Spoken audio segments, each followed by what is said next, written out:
I pledge allegiance to the flag of the United States of America and to the republic for which it stands, one nation, under God, indivisible. Sorry, I'm not sure what you said.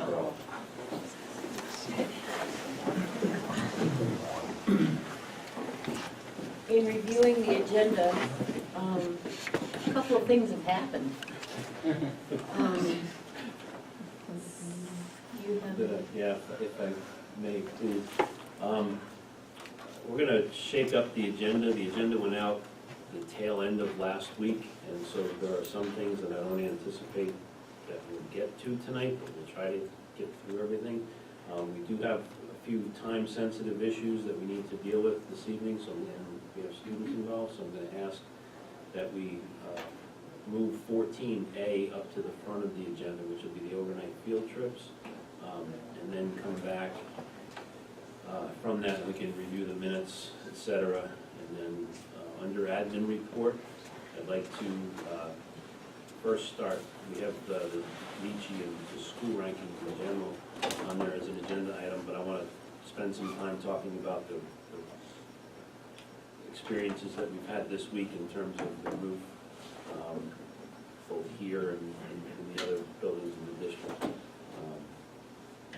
So without, I'd like to do the student field trips first, so I'm going to turn it over to our kids.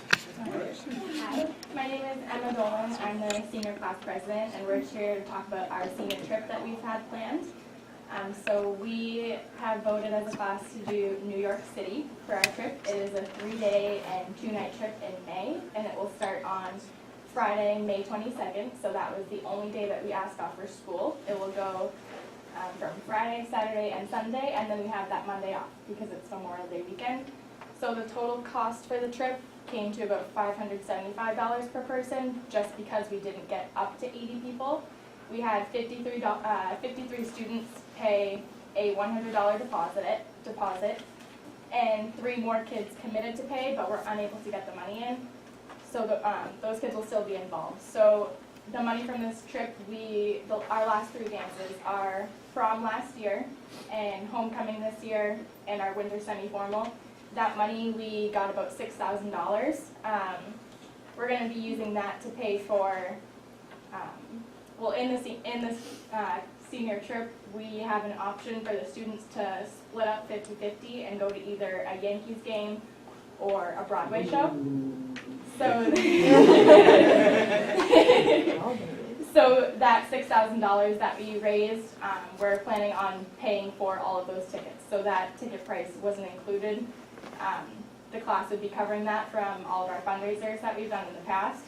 So we thought that that was a fun part. But basically, our trip, what we're going to be doing, we'll leave here on Friday, May 22nd at 9 in the morning. We'll head over to New York, go to Rockefeller Center, visit the Top of the Rock observation deck. And that night we'll have a dinner cruise. It's going to be a semi-formal. We go all around, see the Statue of Liberty and Ellis Island. And then back at night, we'll go back to the hotel. And the next morning, we visit the 9/11 Memorial, visit Times Square, Toys R Us, M&M World, a bunch of fun touristy stuff. And that day, on Saturday, that's when we'll split up, do the Yankees game or the Broadway show. And then the next day, on Sunday, we leave at 9 o'clock in the morning, and on our way home, we'll hit Six Flags, and then get back around here. We'll leave at 7. So then we have that Monday off. So it's a late night, but we get the Monday off anyways. So we thought that this was a really good weekend for it. So we have, like you said, about 56 people going. We had an alternative option for students who didn't want to do the overnight trip if they only wanted to go to Six Flags. So that was, that would be on Sunday. And that would be about $100, assuming that we get 50 students, and we got nowhere near that amount. So there was the opportunity for them, but not enough people decided to do it. We got a much higher reaction for the overnight field trip.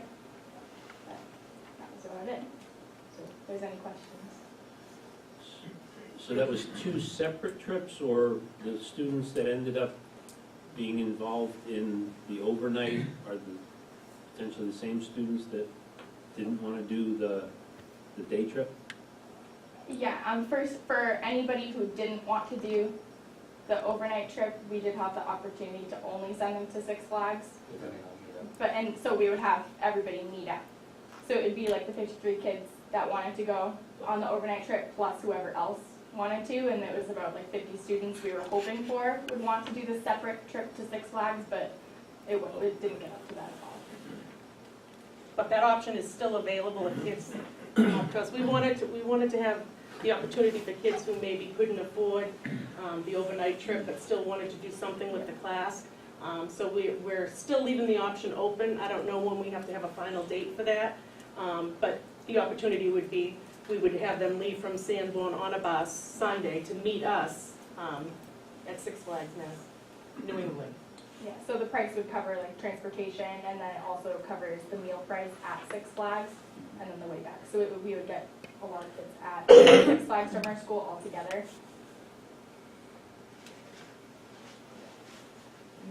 Any questions? If your fundraisers are covering the cost of the activity on Saturday, is that a matinee or a Saturday evening? It's a matinee. And the game would be during the day? So Yes. what's on the agenda for Saturday evening? Saturday evening, we're going to the Wax Museum. We're going out to dinner, and then to the Wax Museum, and we leave the Wax Museum at 9:30 to go back to the hotel. Okay. So the 553 would be the cost of the 2 nights. The 550 includes, yes, both nights. It includes absolutely everything except for the Broadway show or Yankees game. So that all their meals? Every meal dinner? except for lunch, but lunch is provided day 3 at New England Six Flags. But Friday and Saturday, lunch is on their own, and we provide dinner and breakfast. And I plan on having the bus filled with snacks and water, because they won't be allowed to bring anything on their own. So I'm going to have it all available on the bus if anyone gets hungry. And it'll probably be gone by the time. So that is one bus that would be leaving then? I still haven't secured that. They secured 2 buses for us, but now that I've given the number of about 56 students, we'll determine if it's only going to be 1 bus or 2. Will the cost stay the same? Yeah, she quoted us the price. It went up to $575 for 60 to 69 students. Where we have 57, I would imagine if it went up, it would only just be a little. And we would pay for that out of the class. I want to keep it at we proposed to the kids $550, and I really want to keep it at that price. How many students are in the senior class? About 170. That's about, I think it's a little less than that. Yeah, 160. This year, it's a little less. Thereabouts, yeah.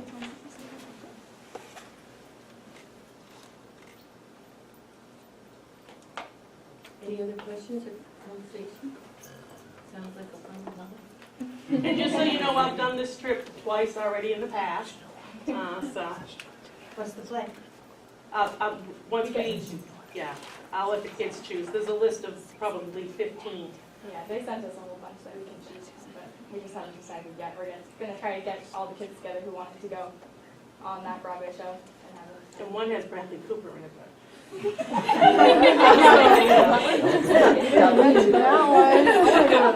one's that? In the past, there were some concerns, prior years, there were concerns about the percentage of kids going on the class trip. You have 170 kids in the class, and you said 50 some odd going? That's why we had the option for the kids to just do the 1 day, for everyone to get together. I know some seniors are going on other trips this year. Some are going to France, some are going, so they're spending their money elsewhere. We also historically have a population of students that likes to procrastinate when it comes to, when it comes No, to that's- committing Well, to that's why something we like, have to the figure last out day the prom tickets are sold, everybody buys them. The last day you can, so I would not be surprised if, when the due date is set for the Six Flags only trip, Yeah. they may get hit with a fair number of kids that decide at that last minute they want to go. And just to be clear, we did give them an option. We put out there that we needed to go rafting. We had a rafting trip that was fully planned ahead, and then the New York trip, and there was very little response for the rafting trip. So that was cheaper. If the money was an issue, then we were expecting to see it show up leading in that direction, and we didn't get anything that was where kids wanted to go. Is there a way for somebody to sign on at this point? Is the enrollment closed for the meeting? We could probably still take some if we get up to that 80. I'd have to work out that with the travel company. Yeah. Okay, we have a motion? I was just gonna say that I think in past years, we didn't have that other option, that other just one day thing. So I think that was great that you thought of that this year. I think that really cool. I make a motion to approve. I'll second. Any discussion? All in favor? Thank you. Thank you very much. Maybe the snow will be gone by. Let's not talk about it. Thank you very much. Next up is Wheeler. Hi, Key Club, they yep. also have an overnight trip. I'm Michelle Wheeler. Was in your packets. I'm Michelle Wheeler. I'm the advisor of Key Club, and every year they have the annual DCON, which is the district convention for New England. And this year it's the second weekend in April, and we have 24 students signed up to go this year, which is about half of the club, which is pretty good, and the largest number that we've has ever shown interest. It's a really great opportunity for the kids. I have Matt McClellan, who is the president this year, who went last year. It's just a great way for the kids to see other Key Clubs doing other great things in their communities, get ideas for them to bring them back here and implement some new things. It's a lot of fun. They get to stay at the Sheraton, the Marriott, and you've never seen more teens ever in your life, running around and just spreading the word and doing good things. So it's a great opportunity for them to feel connected to the other groups.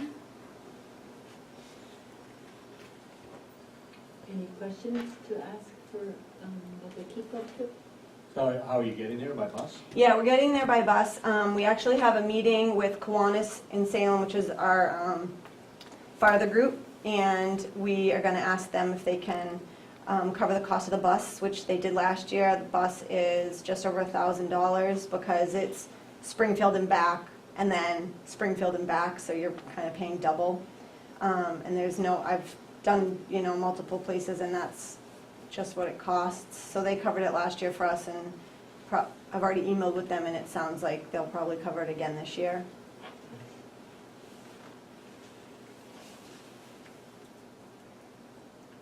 For the motion? I'll make a motion to approve the Key Club trip in April. Second. Further discussion? All in favor? Thank you. Great job. Stay warm. Thank you. Thank you, guys. See you in a couple weeks. Nice seeing you. Thank you. Enjoy the rest of your 2-week vacation. See you tomorrow.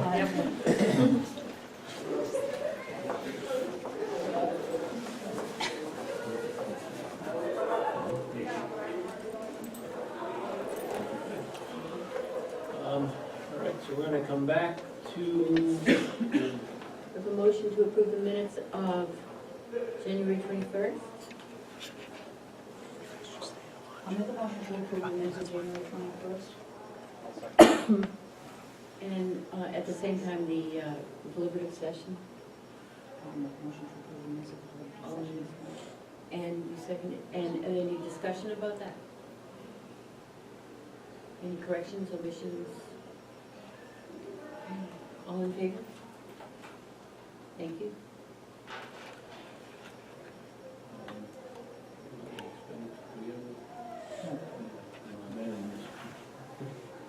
Everybody gets paid?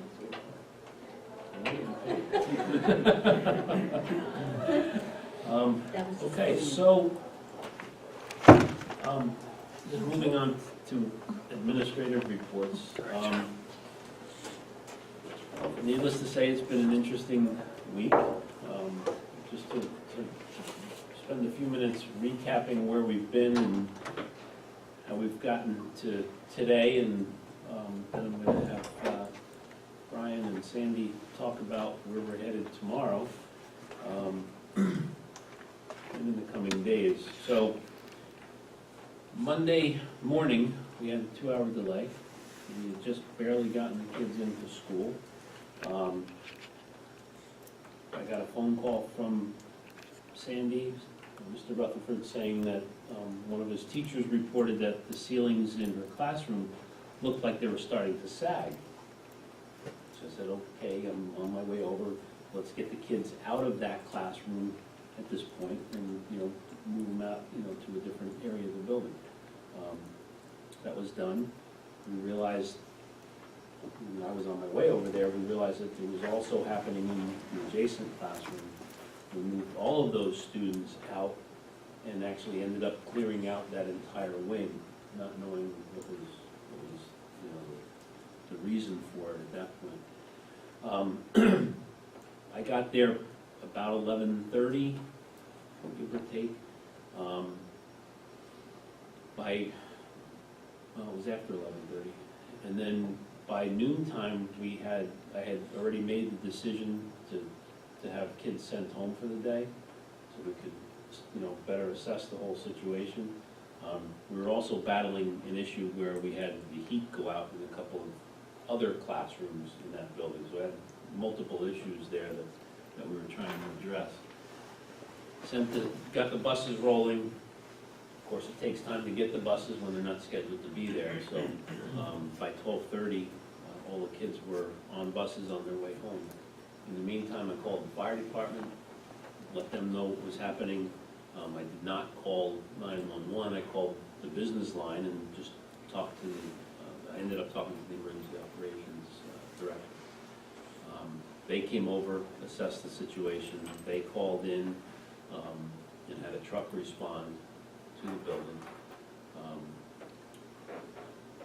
We had structural engineers come out, take a look at the building.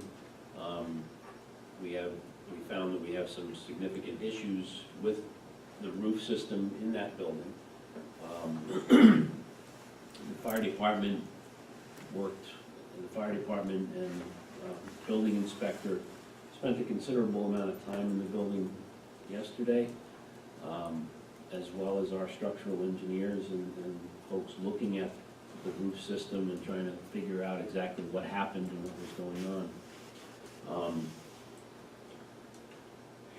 In the process of all of this, to back up a little bit even further, last week we had a discussion with John Vanderels, who expressed some concern about one of the doorways in his building seemed to be rubbing at the top of the doorway.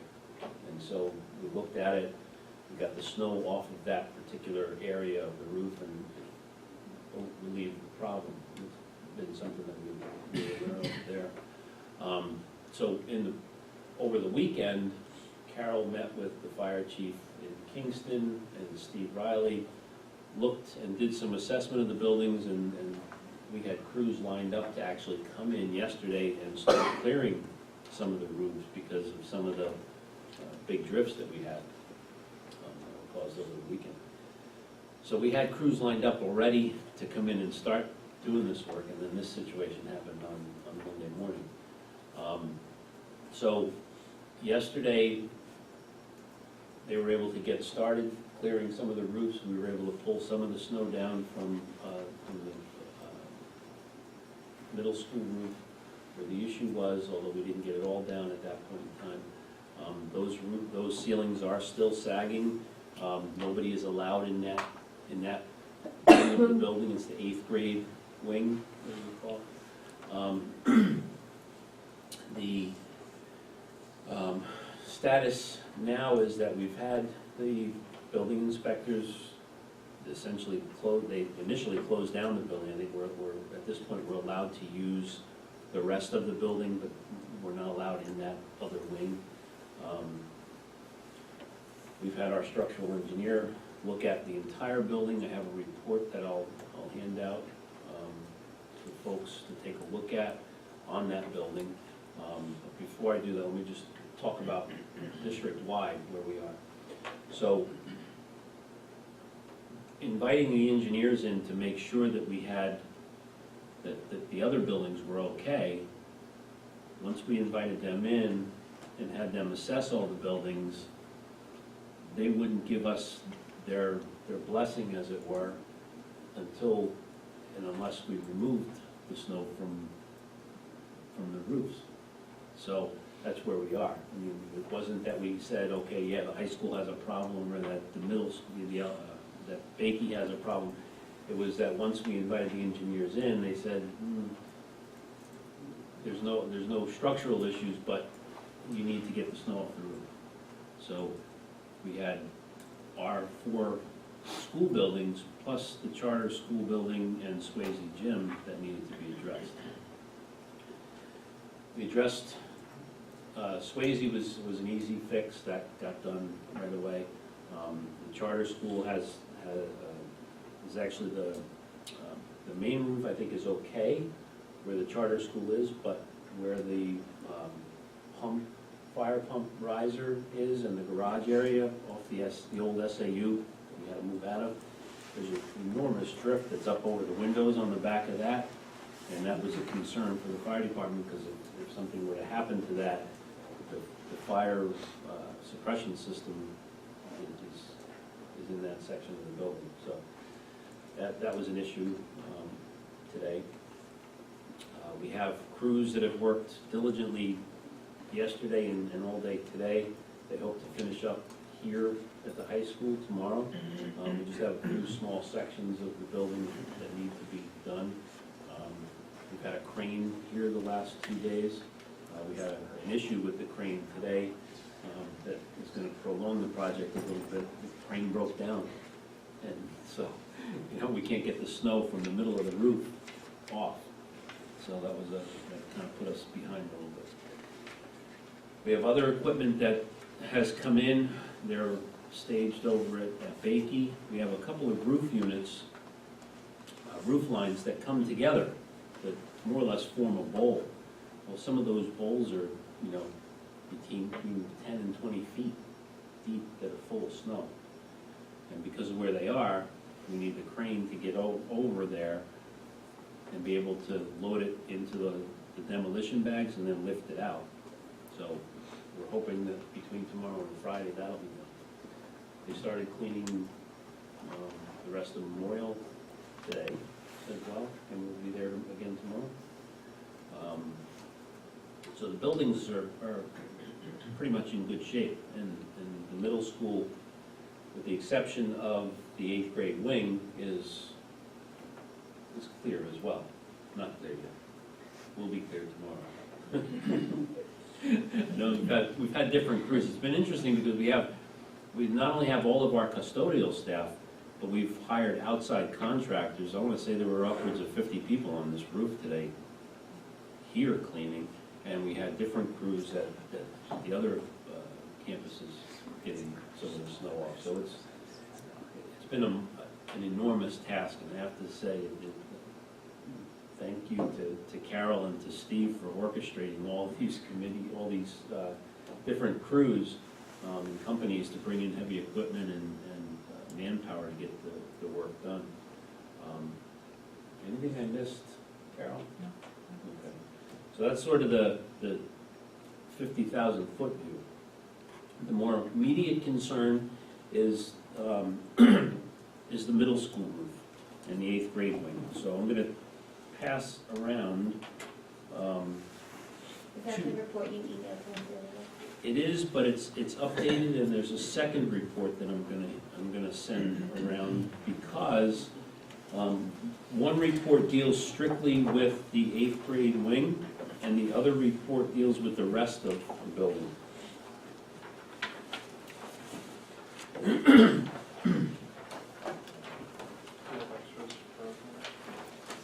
Yeah, it's probably, yeah, should be there.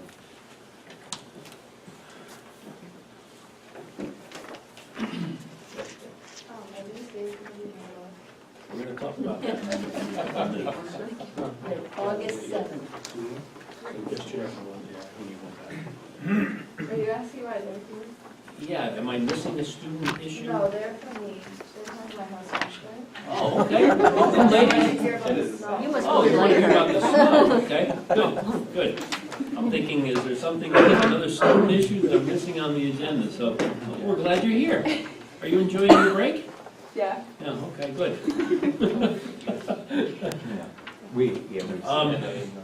So I'm going to give you a minute or three to just look at it.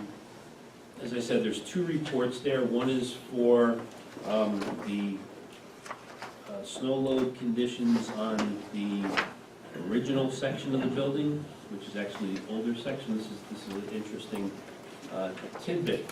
The older section of the building is actually in better shape.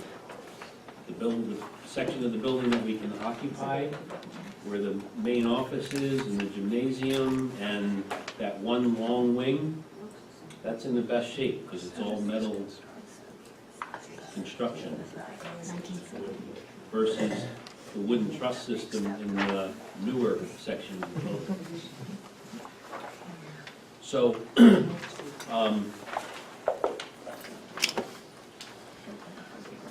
bottom line, and I think, let's take a look here, particularly pictures. So if you look in the 5-page report that you have, the last two pictures, you can see the first picture shows the section of the building that we're talking about. I think everybody at the table knows what part of the building we're talking about.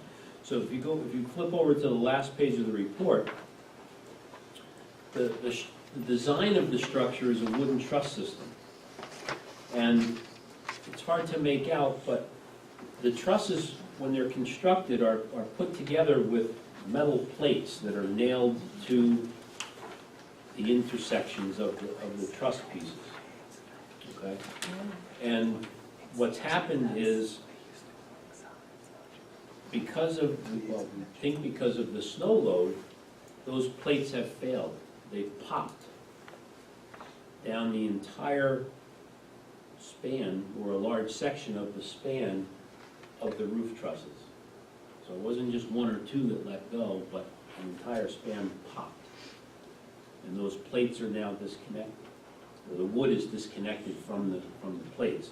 And you can see it's in the picture. It's not a great picture, but you can see that the plate is here, and the wood is actually detached from it and hanging below it.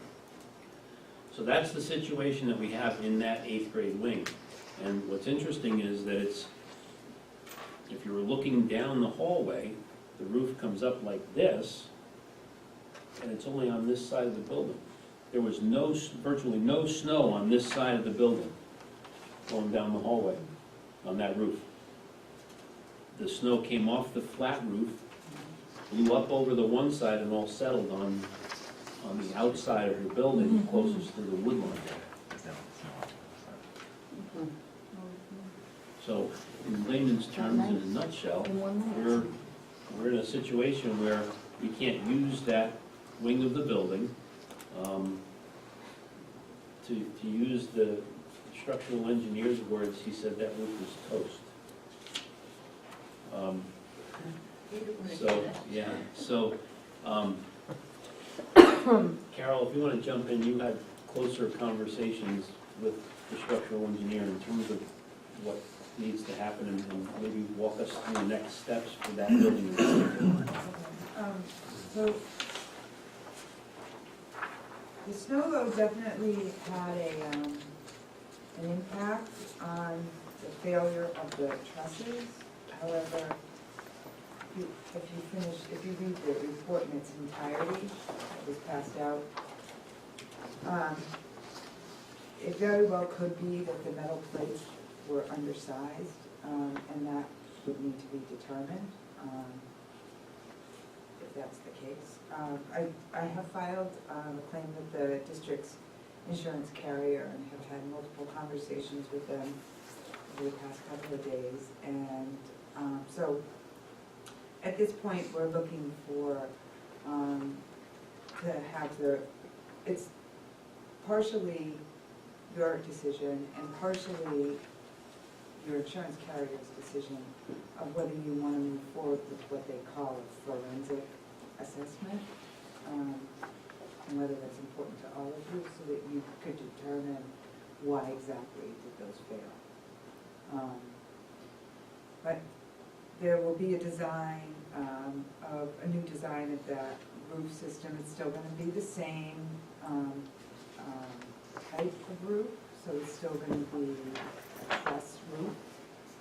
But it will be designed to withstand the same amount of weight on it that this one just failed. And so once that's designed, it'll go out to bid and contractors will be selected and so on and so forth. As far as timing is concerned, I relayed to the insurance company today that we certainly would like to have students back in that school, the 8th grade wing, at the beginning of May. I don't know if that's possible, but if it is, I really would like to see those students be able to finish the year in school. But is there anything else you want me to update? We've got lots of pieces to the puzzle. Things have to be moved, and and they have to be stored, and you have to block off that section of the building. So there's just lots of lists now, things that have to be done, which is great, which is fine. It's fine. Yeah. It's just, No, I think that covers it at this point. So here we are today. As a result of the equipment issues and manpower issues and just the sheer volume of snow, I made the decision this afternoon to cancel school for the rest of the week. I've been in contact with the commissioner yesterday and today. Talked to her on Monday when all this happened as well. And she's completely aware of the situation and willing to work with us around the days so that it has what I'll say is a minimal impact. She hasn't come out and said that she's going to forgive all the days or that she can forgive all the days, but she's certainly willing to work with us. And so after vacation, maybe a couple of weeks after we get back and we see where we are, we can talk about what that might look like in terms of making that time. In the past, we have a number of options available, but I'm not looking to have a discussion about which option is best now because I don't know how much time we're going to need to make up. But in the past, we've added time onto the beginning or the end of the school day. There's the possibility of having school on Saturday as another option.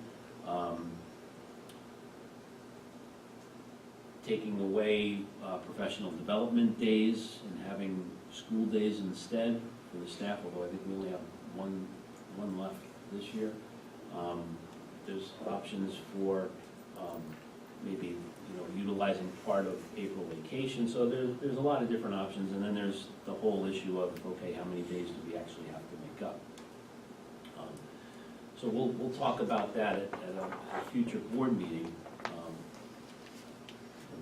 Once we have a clear indication of how many days we have to make up, how many hours. I'm going to be careful about that because in our district, we don't count necessarily days, we count hours as far as the state is concerned, and where we're already over the amount, the minimum standards amount, of hours.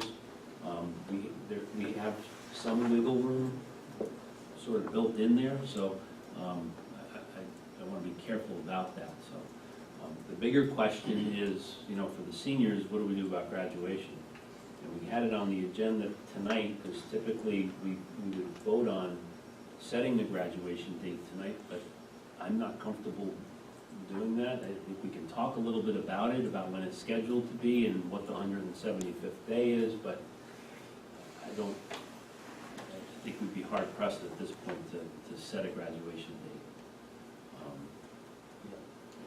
We've been getting phone calls already about parents that want to know because they have to make plans, and I understand that, but I don't know. I think a what couple position- more weeks will buy us some time to get some better answers on that, and we can maybe bring it back at the next Yeah. board meeting with a more solid recommendation. So, so I think that brings us up to today and maybe moving forward a little bit, and then if there's any questions on any of that stuff, and then I'm gonna talk about next steps, because we can't go into that other wing of the building, so what are we gonna do? We have a plan. I'm just curious, with tomorrow and Friday, what will that total bring us to for days so far? Too many. Is it 9? No, it's 10 or 11. To be honest with you, I didn't look back. This week has just been a blur, frankly. 9 by Friday, that's all? Yeah, I think so. No, that was No, 10. I think it's It's 10. 10. 10 by 5. Depends on if you count that state of emergency day. Counting the state of emergency day, it's 10. It's 10. We've been here before. Okay, so, We all set? We all set? Going back to Monday, when you got the call about the students, obviously you took action right away. No one got hurt, right? no, Right. So there was, you got the kids out, there was no drama, no anxiety, everything went smooth. in my mind, everything went smooth. I think we It did go smoothly. We were in the midst of lunch. Mhm. So we had the 6th grade was just completing lunch and the 7th grade was in lunch, which was also a concern. Dr. Blake spoke to me, how many lunches are left? And there was no, the 8th grade was coming in at the time that Dr. Blake came in at noontime. And nothing had fallen. Mhm. There was a very similar ceiling, but there was about a 6-inch drop in 2 or 3 of the blocks, and in the other room there was the same. But nothing had fallen. The kids were not concerned. The teachers were concerned. In one room we had a sub, and they weren't concerned because they didn't know. But we were concerned because it was worse than it was in the first room. So as soon as that happened, Steve Riley happened to be there. Dr. Blake said, well, I think you need to move everybody out. Steve said you need to move everybody out. And we moved them all into the cafeteria area. And the 6th grade had already gone back to class. So it was the 7th and 8th grade. We got the 8th grade through lunch, and it was smooth. But there was no injury because nothing had fallen, and it just looked a little different than the middle school normally looks. And prior to that, Mr. Riley's been all over all the schools for the last few weeks, right, checking everything. well, we've been watching closely, and actually on Sunday, Ms. Capola and Steve checked all of the roofs in the district because we were concerned about the blowing snow. And we, as I indicated earlier, they had things set up. The earliest we could get a crew in was Tuesday. And I'd just like to add to that on last week, on Thursday, the school board got a memo from Dr. Blake just updating us on the concerns and what people were doing, and because it was in the ether and other schools were having. So I feel very strongly that this was handled in a most professional and effective way. I think when all the dust has settled, anytime something unprecedented happens, you have to go back, everybody concerned, and say, wow, you know, is there anything that we learned from this? And that's a conversation that comes later.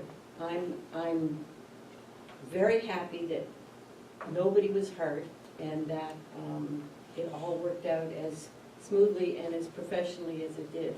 And I commend everybody who was, and that's the town people and the police and the fire and all those whose primary concern was the safety of the students and the staff. And thank you. I'll second that. Thank you. Thank you. So with regards to the forensic, I don't know if we want to go down that path right now, but so in the report, it did suggest that we should, do an analysis of the snowpack that was on that side of the roof that was lopsided and probably contributed to the failure, just to make sure we understand what the load was. Did we already do that prior to clearing the roof off? Did we kind of get a sample of that? Or whatever, I don't even know what they're saying, basically kind of maybe take a hole and stick it through. You take a core sample of it and then measure and weigh it. Did we already do that prior to like clearing out the roof? They Or? didn't. Okay. Unfortunately, they had the roof cleared off the next day before the structural Fully. engineer came back. But he did have a discussion with the person that took the snow off the roof, so they could gain an idea of, the depth of the snow. But no, it didn't happen. So do we know what the original design of the roof was supposed to be able to withstand? We have those like kind of numbers as far as the load it was supposed to be able to withstand when it was originally designed, with the truss structure that was in there currently? I don't have the truss manufacturer's information. I don't know if we can get that. We may be able to. We do have the drawings from, the architectural drawings from that, when that addition was put on.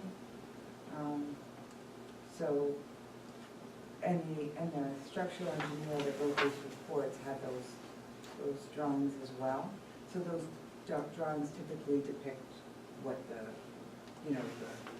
they have to do calculations of the measurements of how they size it. Yep. So they would have to do that for us. I don't believe that that's anywhere documented in something that we have on site. What's the possibility that this had occurred before this past weekend? Like, were these actually being viewed when you guys were walking around with the trusses and stuff? I mean, what's the possibility that this damage could actually already occur? And is that kind of a discussion point? I presume. Yeah, that's a good question. We don't know that. I mean, in other words, maybe the damage was there, and when the weight came down on it, I don't know. I just don't know if at the beginning of the school year, before school opens up, and for code purposes, if these areas are being inspected or not. I doubt this is, but I'm just curious. Okay, so if there's no questions up to this point,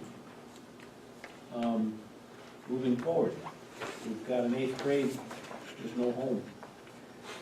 So over the last 2 days, my leadership team, particularly the folks from the middle and high school, have scrambled and have done absolutely what I would consider an outstanding job putting together a plan that we need to present to you folks for conversation and then, hopefully approval, so that we can continue to educate all of our students.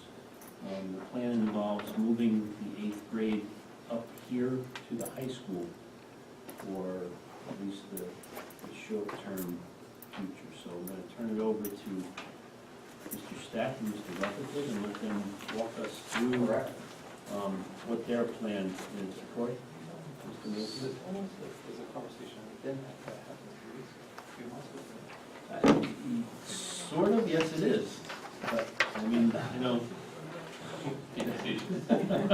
So, I already heard that. so that you know, here at the high school, we certainly occupy every part of this building with our programming that we offer here at the school. And there are pieces of our day in which students are spread out to the point that we really do occupy just about every space. So of course, the prospect of saying we've got about a dozen teachers and 150 students coming, make it work, comes with impact. There's absolutely no doubt about it. Our job was to figure out, in the short term, how can we minimize the impact so that kids get the services and the programming that they need. We've provided our staff with ample space for them to do their job, and we've done it in a way that is in the best interest of the kids. So it really started by me saying to Sandy, how many classroom spaces do you absolutely need if you were to squish? And that number came out to be, they could do it in about 9 classrooms with a couple other spaces added in there for administrative purposes. So from our standpoint, very quickly, we took stock of the building and we made a determination that this classroom wing in the front of the building on the first floor, the 100 to 111 wing, would be the optimal spot to put the 8th grade. It's on the first floor, it's contained, and it's close to the other core facilities that they would be accessing in addition to their classroom. So from that point, essentially what we did is Sandy and his administrative team went into one room and they took the map and they said, let's see if we could make our programming fit in the blue area.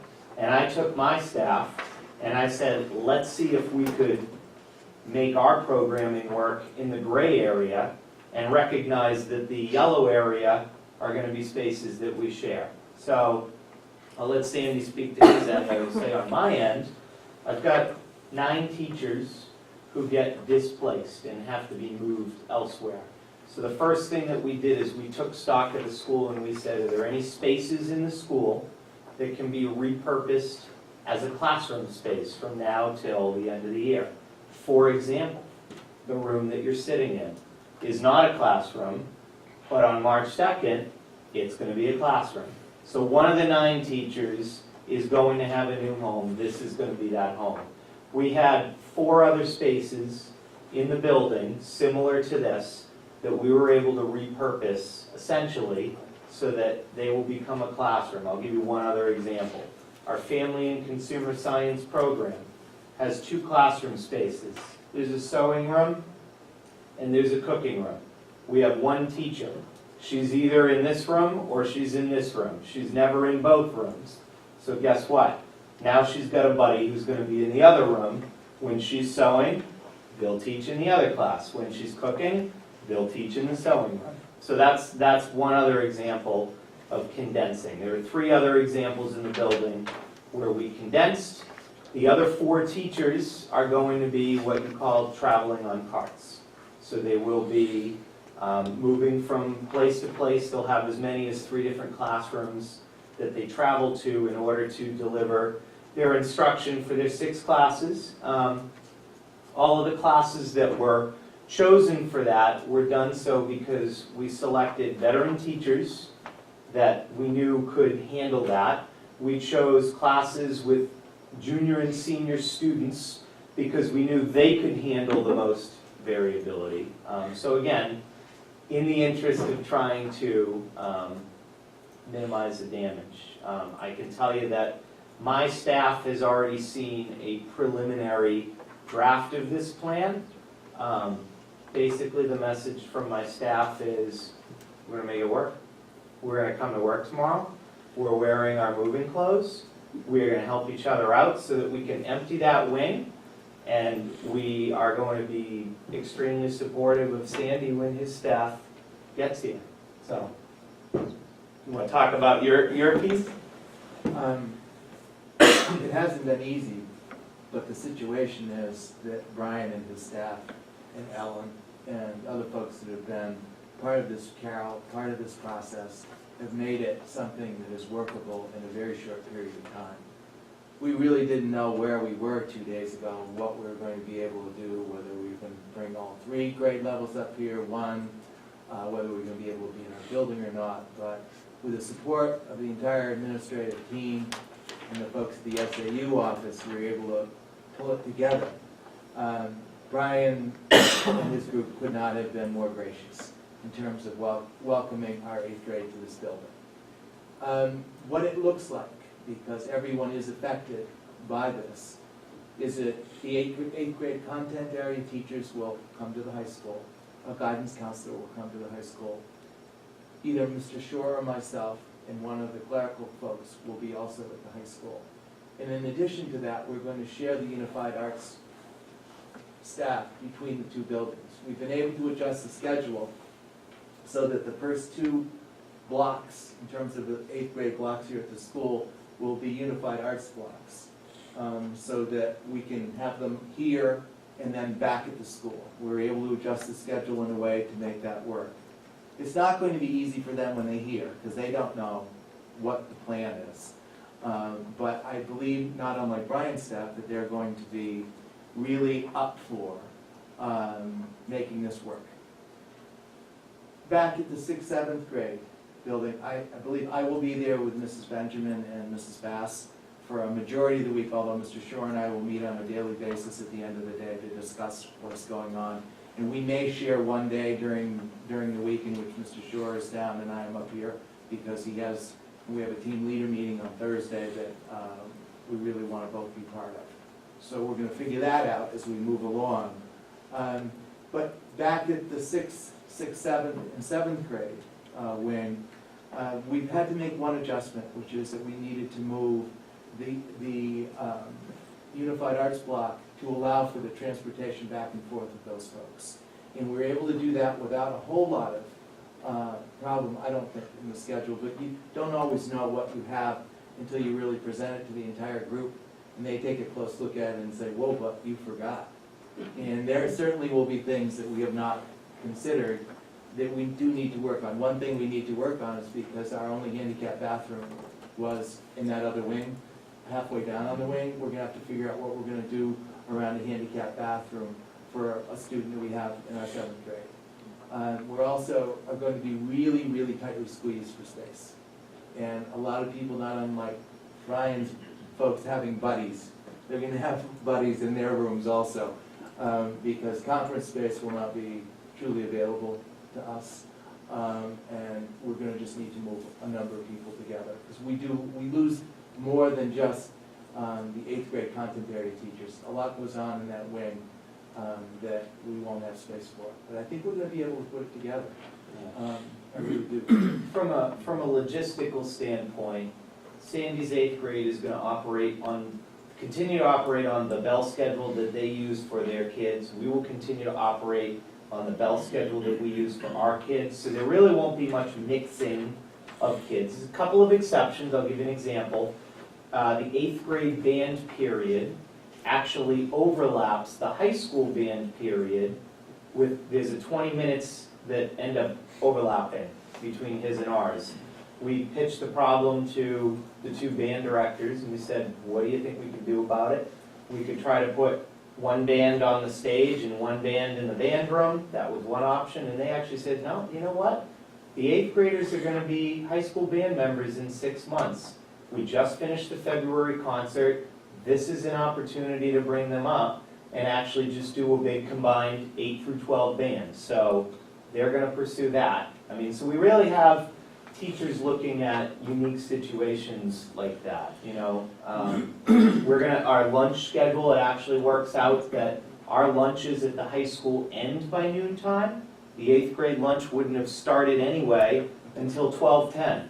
Cafe services will just run another lunch for 8th grade. So that piece will work without the need to be mixing kids. I think that's an important message we want the parents to get, is that yes, their student is going to be up here taking classes, but no, they're not a high school student, they're a middle school student.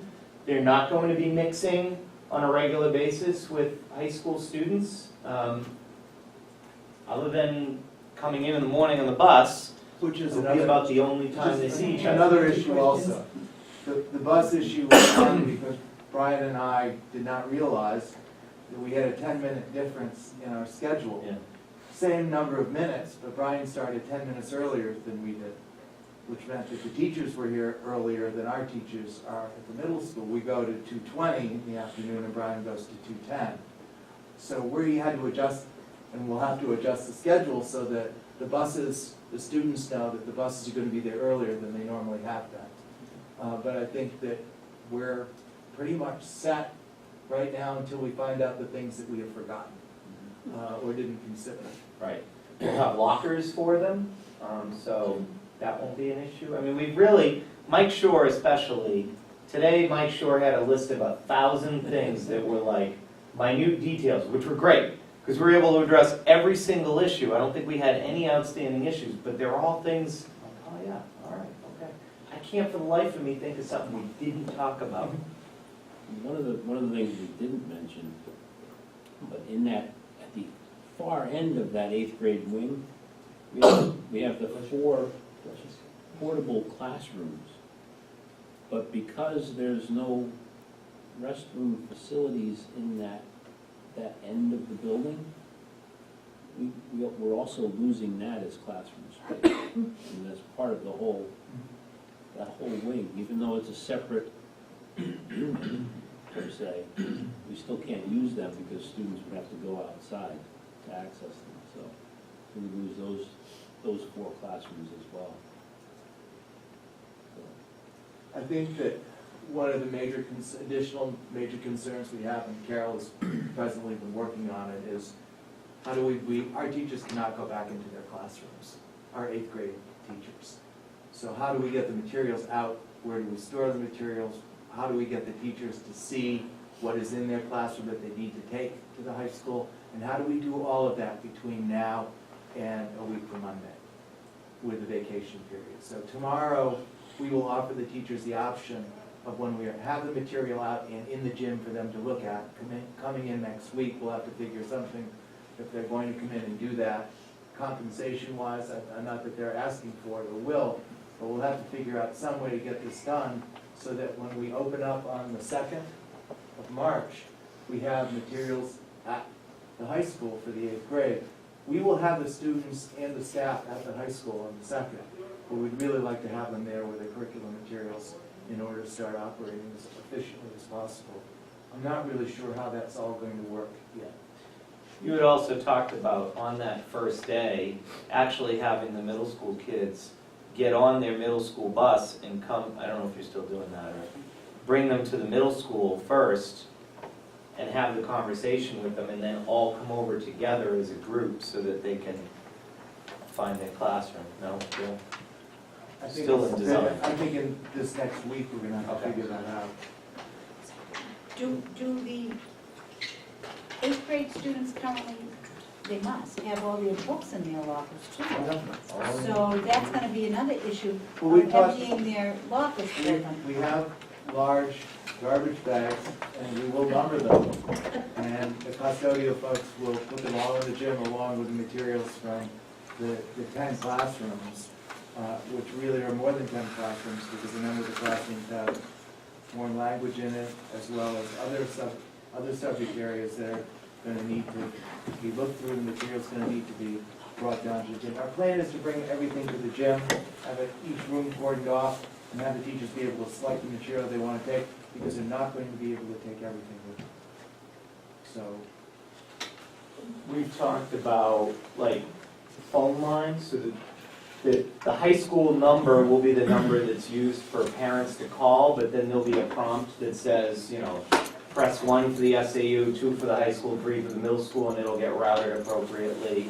So there'll be middle school, or the 8th grade middle school will be able to be self-sufficient in terms of taking attendance and handling their dismissals and that piece of the puzzle. Although the high school main office will be the point of entry for anybody coming into the building to conduct business of any kind. They'll have a separate office space at that room 111 in that classroom wing at the end. That's going to be their designated sort of administrative space while they're operating here. So they'll have, I mean, when they have teachers out, they'll call their own subs, the subs will just report. I mean, there really will be just an extension of the middle school, basically using space here at the high school for the next couple of months until they're able to move back into their building. Two questions. As far as the time of day that classes start, now it is, will the 8th graders be on the same schedule while they're here? Or are they going to start 10 minutes later and leave? No, they will start at the same time and end at the same time, but we have a separate schedule than the one that Brian has. Right, and they're gonna be working on their own separate bell schedule, but they'll start at the same time as the high school. And what about after-school sports for the Yeah, so graders? we'll have, I mean, we always have a shuttle bus now that operates between the middle school in Swayze or the middle school in Chase. So that would continue to operate, it would just possibly make 2 stops. It'll get tricky for middle school, like after-school clubs, like if you have like a science club that's taught by somebody who is staying at the Newton school. So, I mean, that might be out, but then we might look for a suitable replacement. Like maybe those 8th grade students that want to do science club could do the aerospace club that's offered at the high school that's a comparable switch. You know what I mean? So we'll look at things like that. The spring sports are one of the largest sports groups that we have because you have track and generally you run about 100 students in track. Right. And then you have the 2 softball and hardball teams. So it's going to be a challenge, but we've already started working with Vicky on it. And I think most of you probably knew that we had our fall sports awards scheduled for tonight, but we rescheduled it. We have not come up with a date, but it will be the week that we come back. And we've notified parents about that already. To what degree do all the teachers know at this point in both buildings? Our teachers do not. Okay. Yeah, and our teachers have seen the map that you're looking at, and they know that tomorrow they're gonna get the more detailed plan that says, this teacher A is going to this classroom, this teacher is gonna be sharing with, that's all coming tomorrow. But like I said, my staff is coming in tomorrow in their work duds, knowing that some of them are packing up to move out, and others are packing to help their friends move out. But my goal tomorrow is that all of those blue spaces will be empty so that Sandy and his staff can come in and take stock of what's left. Much of the furniture is gonna stay, because they're obviously not taking the classroom desks, but they might be taking like some of the teacher desks or some of the chairs, they need those. So we'll just take stock of what needs to come over furniture-wise from the middle school once we see what's left. It was a very complicated matter in terms of what we told people, because we were not going to presume that because we said this is what we're going to do, that it was going to be fine and everything was going to be great. So we had to be very careful of what we said, because it really comes down to you saying that the plan seems to make sense to you folks. And that's very important, so we had to be very careful with it. Right. So, for the busing, so the middle school 8th graders will get on the high school buses. Correct. Do we have to change any of the routes so that they're at the right stops? You know, I'm not sure if the routes are. I don't think the routes have to change. We have that worked Stop out. changes. We're in the process of being worked out. We deal with first student, so our contact at first student is aware of the situation and has already started to make any of those switches that are necessary. It will require some rerouting of some of the buses in terms of stops. They've developed a list of any of the 8th grade students that would be impacted by that, and they'll be in contact with those parents over the next week to let them know where the new stops will be. So, yep, in time. How many students are there in the 8th grade? 128. And are any of those students walkers to the school? So there'll be new buses. Right now, no one's walking. Yeah. Skiing, maybe. Snowboarding, but no, they're not walking. There may very well be some walkers. Yeah. Yeah, May so very well be. they'll have to, they'll all have to be moved over. Couple other small things I'll just mention. Sandy said his teachers are coming, his unified arts teachers will be coming, his special educators and a guidance counselor are coming. Now, my high school nurse will assume care of all of the 8th grade students outright. My high school librarian will provide all library services for 8th grade outright. Couple other things. We talked about that. The technology, Bob Ficker and Sandy have made arrangements to bring computer on wheel access from the middle school up, that'll travel up with the kids, so that we won't be increasing the taxation on the high school technology resources. They'll be bringing their own. We're bringing 2, and we also need to have 2 because the 8th grade is taking the Smarter Balance test in about a month. And we will need at least 2 computers on wheels in order to pull that off in a reasonable way. But we can do it. Staff parking, we'll have covered, that's all set. We've talked with Kingston Police, Kingston Fire. They're aware of the increased load here. It's gonna be fine. Anything that we're doing, we're not overloading spaces that create fire code issues, so there's no issues with that. There'll be all of the staff and students when they get up here will be trained in the emergency and evacuation procedures that we have to follow specific to this building. That, it'll be covered. I mean, the problem is it sounds to you like they figured it all out. All right, this is gonna be okay. And remember what I started with. It hurts. This is not, there's impact to it, and it's easy for us to kind of on paper map it all out and say, okay, we can make it work. It was this, it was this. But trust me, there's impact to it. We would not want to be doing this long term, but we'll function as long as we need to and minimize that impact for the kids' sake.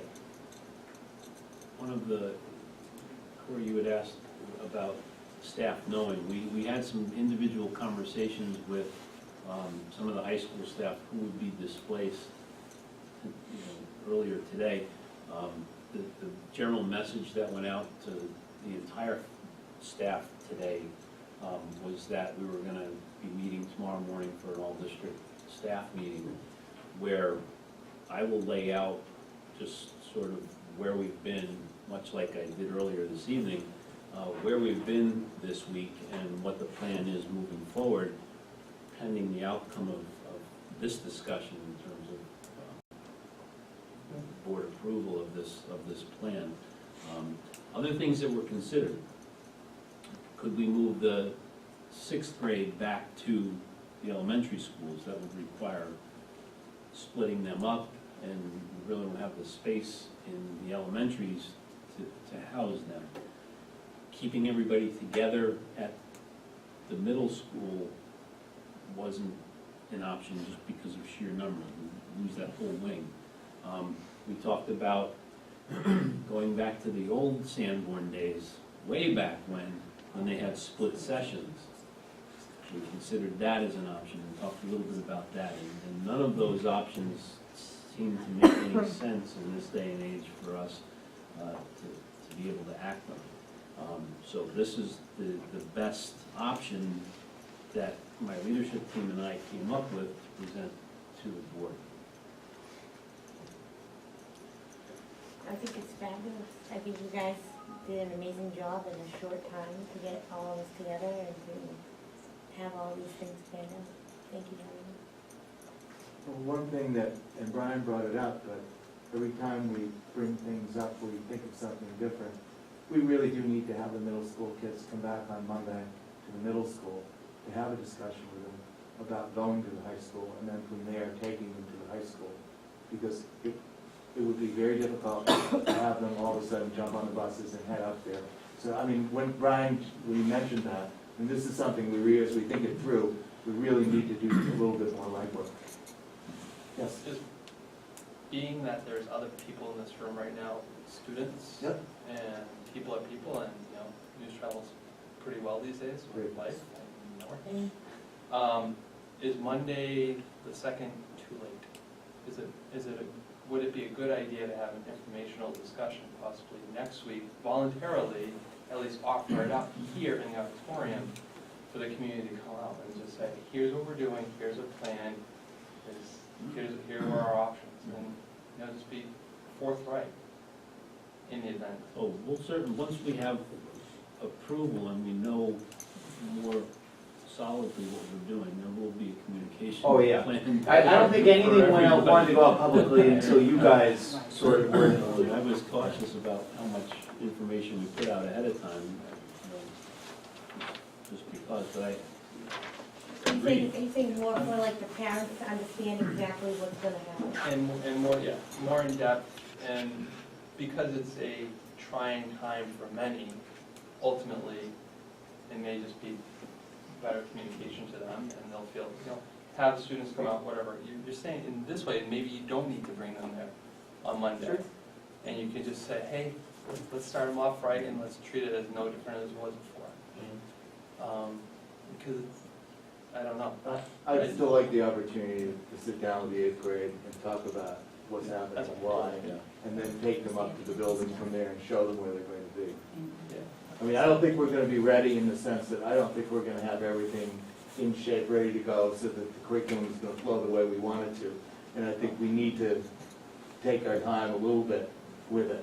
I mean, the good news is Ann Hadwin, my assistant principal who runs the freshmen, she has been fantastic. Already, she's been integrated into the 8th grade, talking with students about transition. So the concept of coming to the high school is not a completely foreign idea to them. It's just, we've definitely expedited it. You know, they're coming now on March 2nd, and they're not quite high school students yet, and we are gonna make that clear to them. But I think for some of them, it is gonna be new and exciting. You know, it's a new space. It's a new cafeteria to have lunch in. It's one step towards becoming a high school student that they're gonna get the advantage to take a little earlier. We're gonna have, I know, 9th grade students chomping at the bit to go downstairs and visit their favorite 8th grade teachers, or maybe 12th grade students going to do that too, I don't know. But and we're gonna have to work hard to just kind of say, look, hey, they need their space. They're still in middle school, that's, you know, so there'll be some conversations we have with our kids too. And there will be information that goes out. In terms of scheduling a meeting, we haven't gone that far. We have to look at availability of folks next week, to be able to run that meeting. Right. You know, some of us are out of town next week, not all, but some. So that's, yeah, a real issue. But certainly there will be, we've got a lot of communication to do around this whole issue. Well, I like the idea of the Monday with all the kids, and maybe if parents had concerns, they could go on Monday to hear what's going on too. You know what I mean? If they, if they wanted to hear. Yeah, or we could, we've talked about having possibly like a walkthrough for parents, like maybe Monday afternoon or Monday evening or something, where they're able to come in and see it. Because again, I mean, we want everybody to be comfortable with the plan. We want them to recognize, yes, your child's coming to the high school earlier, but they're not going to be high school students. And we've taken some steps to preserve that, and we've taken steps on the high school end to preserve the programming that we offer here. There's nothing that's not going to happen for high school students. You know, it's just, it may happen in a different place. Or you school board members might get the advantage of checking out some French materials before your meeting now, because there's lots of French materials in here. Gee, I wonder which teachers come in here. So. I'd like you to thank the teachers in advance from the board, because I'm very aware of what this sort of unprecedented upheaval can cause in the school, and I just know they're going to do beautifully. And the board appreciates every minute of every day that's spent trying to make this work for the kids. And I'll tell you that Evan Chizofsky, the president of the teachers union, texted me this afternoon. He and I had a long talk, and he said, Brian, he said, we're on board. I've taken the time to personally call some of the teachers that will be most impacted by the plan. Everybody's all hands on deck. We want to do what we can do for Sanborn Regional. So it's a good way to go into tomorrow. Otherwise, it potentially could have been a sleepless night for a high school principal wondering how his staff would respond when they get the news. And frankly, there are still many moving parts to this Sure. equation, and we're gonna be, you know, chasing some things, and some things we're out ahead of, and, you know, depending on how the snow removal goes tomorrow with some of the other buildings, we don't have all of the answers yet. But we'll continue to plug along and work through them. I think it's important to understand also that we can't be in our building. We cannot be in that wing, and it's like right now, unless we have a fire person there, we can't be in there at all. So it's not free reign of the building and being able to do some of the things that we'd like to do to expedite stuff. We really still have kind of handcuffs on in terms of being in the building. You know, that's some of the moving parts you're referring to. So, Do we have any further comment from the board, or? One last question on busing. So for plays, like, so the middle school may have a play, the 8th graders might be in. I know we talked about sports, but same type of thing where we'll try to bus them, have a bus running Right. from high school to middle school, if that's where the practices are, or vice versa, if the Right. practices. Yeah, we'll have to. We'll have to, because that would be a hard thing for us to split up, something like drama, so. Yeah. Some of those are still part of the questions yet to be, I guess, settled, but yeah. So we still have to work out who will clean out what we need. So at this point, I need a motion to approve the temporary plan to house Sanborn Regional Middle School grade 8 classes at Sanborn Regional High School. I'll make a motion to approve the temporary plan to house the Sanborn Regional Middle School grade 8 classes at the Sanborn Regional High School. Second. Further discussion?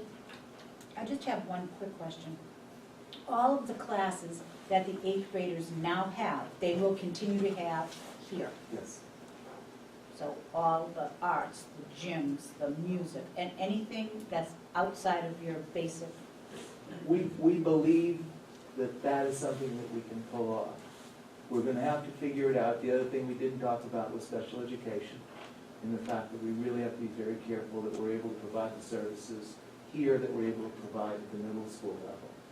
So we're going to have at least 4 different meetings tomorrow with our staff group in the library, because we have the 6th, 7th grade meeting, we have the 8th grade meeting, we have the unified arts meeting, and we have the special ed meeting, all of which we really need to work very hard to help figure out how we can in fact provide those services as we provided them at the middle school. Some are easier than others. PE is an easy one. We've got a gymnasium form to use. Art will be an easy one, but you can't think, oh, well, there's art classrooms that the kid, no. The art classrooms that we have here are the high schools, and remember, we're on a different schedule, so we don't overlap our schedules, so they'll have art, but they'll be contained in the blue classrooms, I call them. So. Music is kind of an exception, because as you know, all of our music teachers in the district travel together, so the chorus and the band room here at the high school aren't actually used until the end of the day when the high school has its choral and band program. That's why music, for example, can run out of the music rooms at the high school for the 8th grade earlier in the day. What about the teachers though for the unified arts? Because they don't, are they gonna be going back and forth throughout the entire day? Because they'll have 7th graders at one point. No, that's eighth fine. graders That was one of the components of retooling part of the schedule to minimize that type of movement. So in the case of the allied arts, the teachers will teach the beginning of the day and go to the middle school for the rest of the day. So it'll be one move. So that was some of the consolidations that we made in the schedule.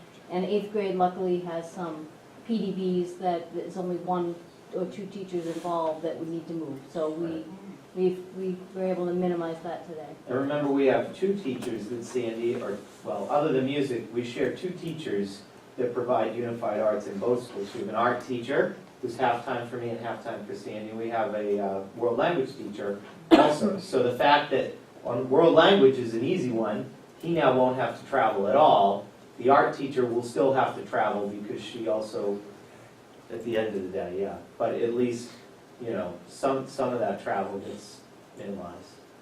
I think it sounds like a great plan. We've done an awful lot of work, and kudos to everybody In a who short had any period of input time. into this. This is Yep. really well thought out.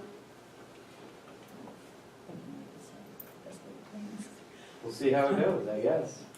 So there's a motion on the floor. Further discussion? All in favor?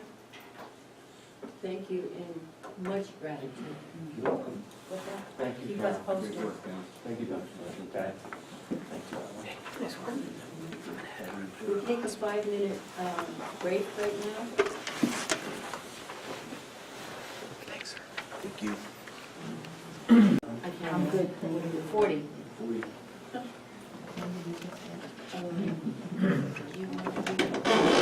We're back in session at 8:40.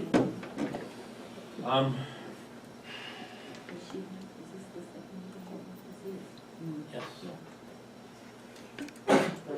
Bless you. We're gonna just skip down to Bella for a minute, and catch my breath a bit, and then we'll go back to the rankings reports. We'll go to Bella and the student council meeting. So I guess in student council, we were just working on under terminal, and obviously that was postponed until the week after vacation. We did do Monday's events, and I believe the juniors and seniors are tied right now. And so we're just going to keep working on our skits and dances, and we're kind of thankful that we have like extra time to do that. We do need it, so that's good. And so we're just happy that we still have it. Who won the banner contest, do we I know don't yet? know. I don't know that there's any results from any of it I'm just, yet. the juniors should win. 100%. 100% we should I saw the post that said who should win, but I never saw it. win. Yeah, all the comments were for like seniors and sophomores, and nobody said juniors, and I don't understand. And there's obviously Would you possibly be exhibiting a bias? no, not at all. Hey, the student council had a trip not too long ago, is that coming up? No? That was November, right? The overnight trip? That was a while ago? That was a while Okay, so you you reported out Yeah, on I that, think okay.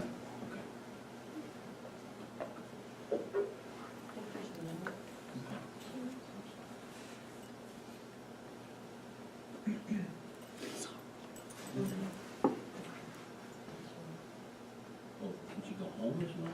You want to send me home? Sure. I'm trying to get all the snow around. If it's still snowing, yeah, Thanks.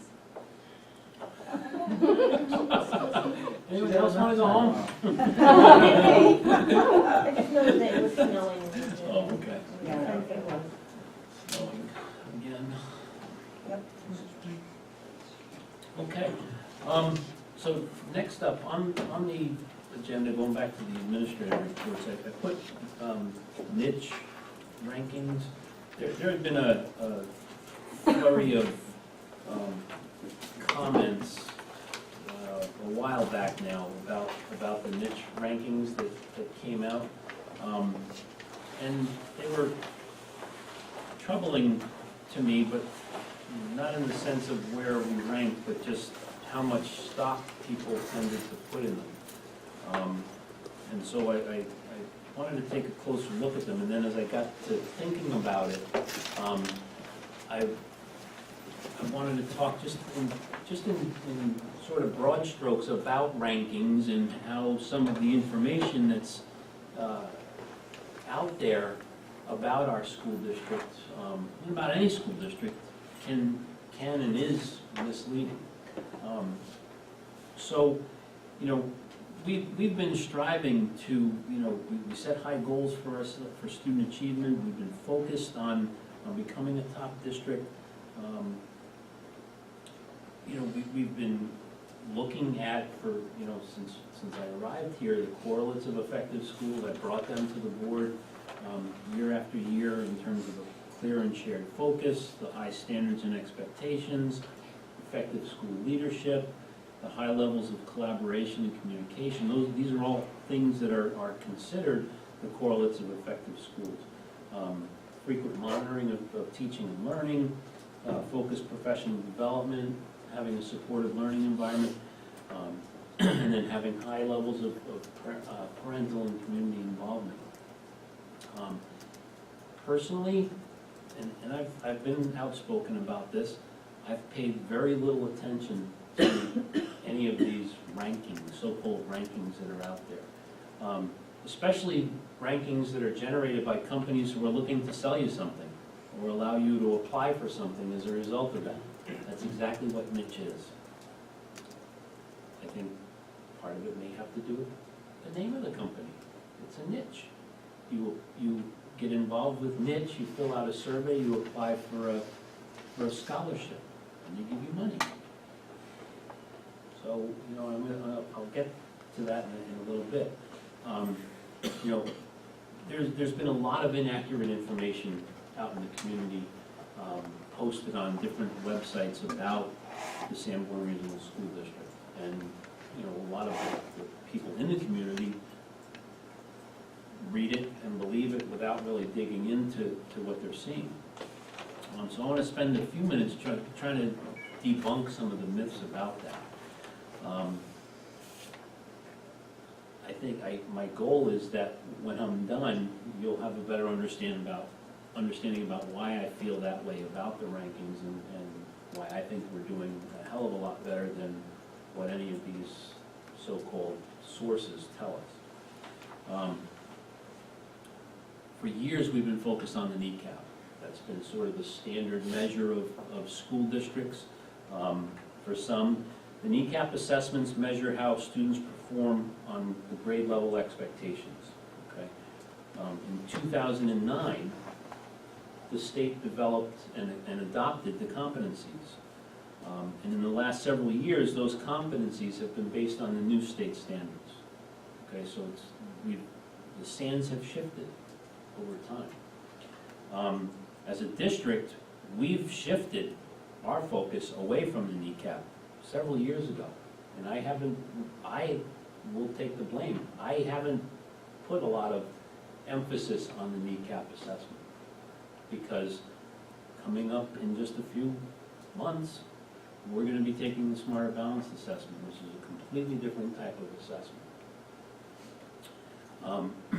You know, we work to support these new standards that are measured not through multiple choice questions, but rather through competency and the student's demonstration of that competency.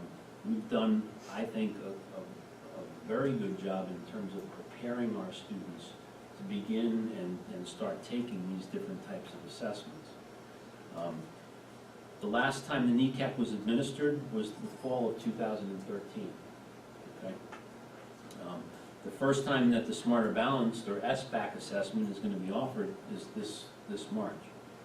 The state hasn't ranked anybody for several years now.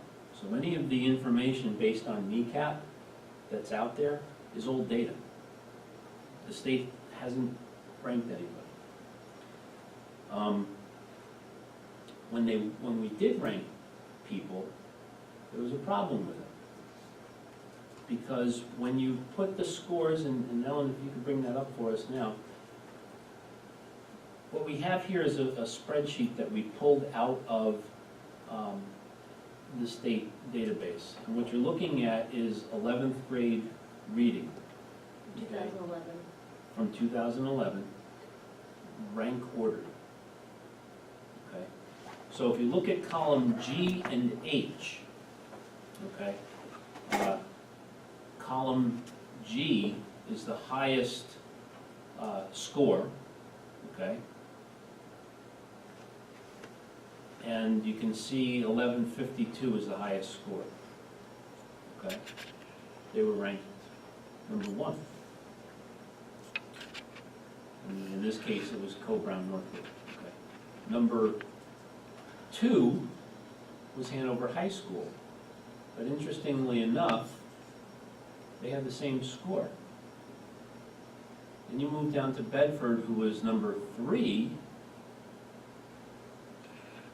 and they were 151. But then you look at number 4, Hollis Brookline, they had the same score, but they were number 5.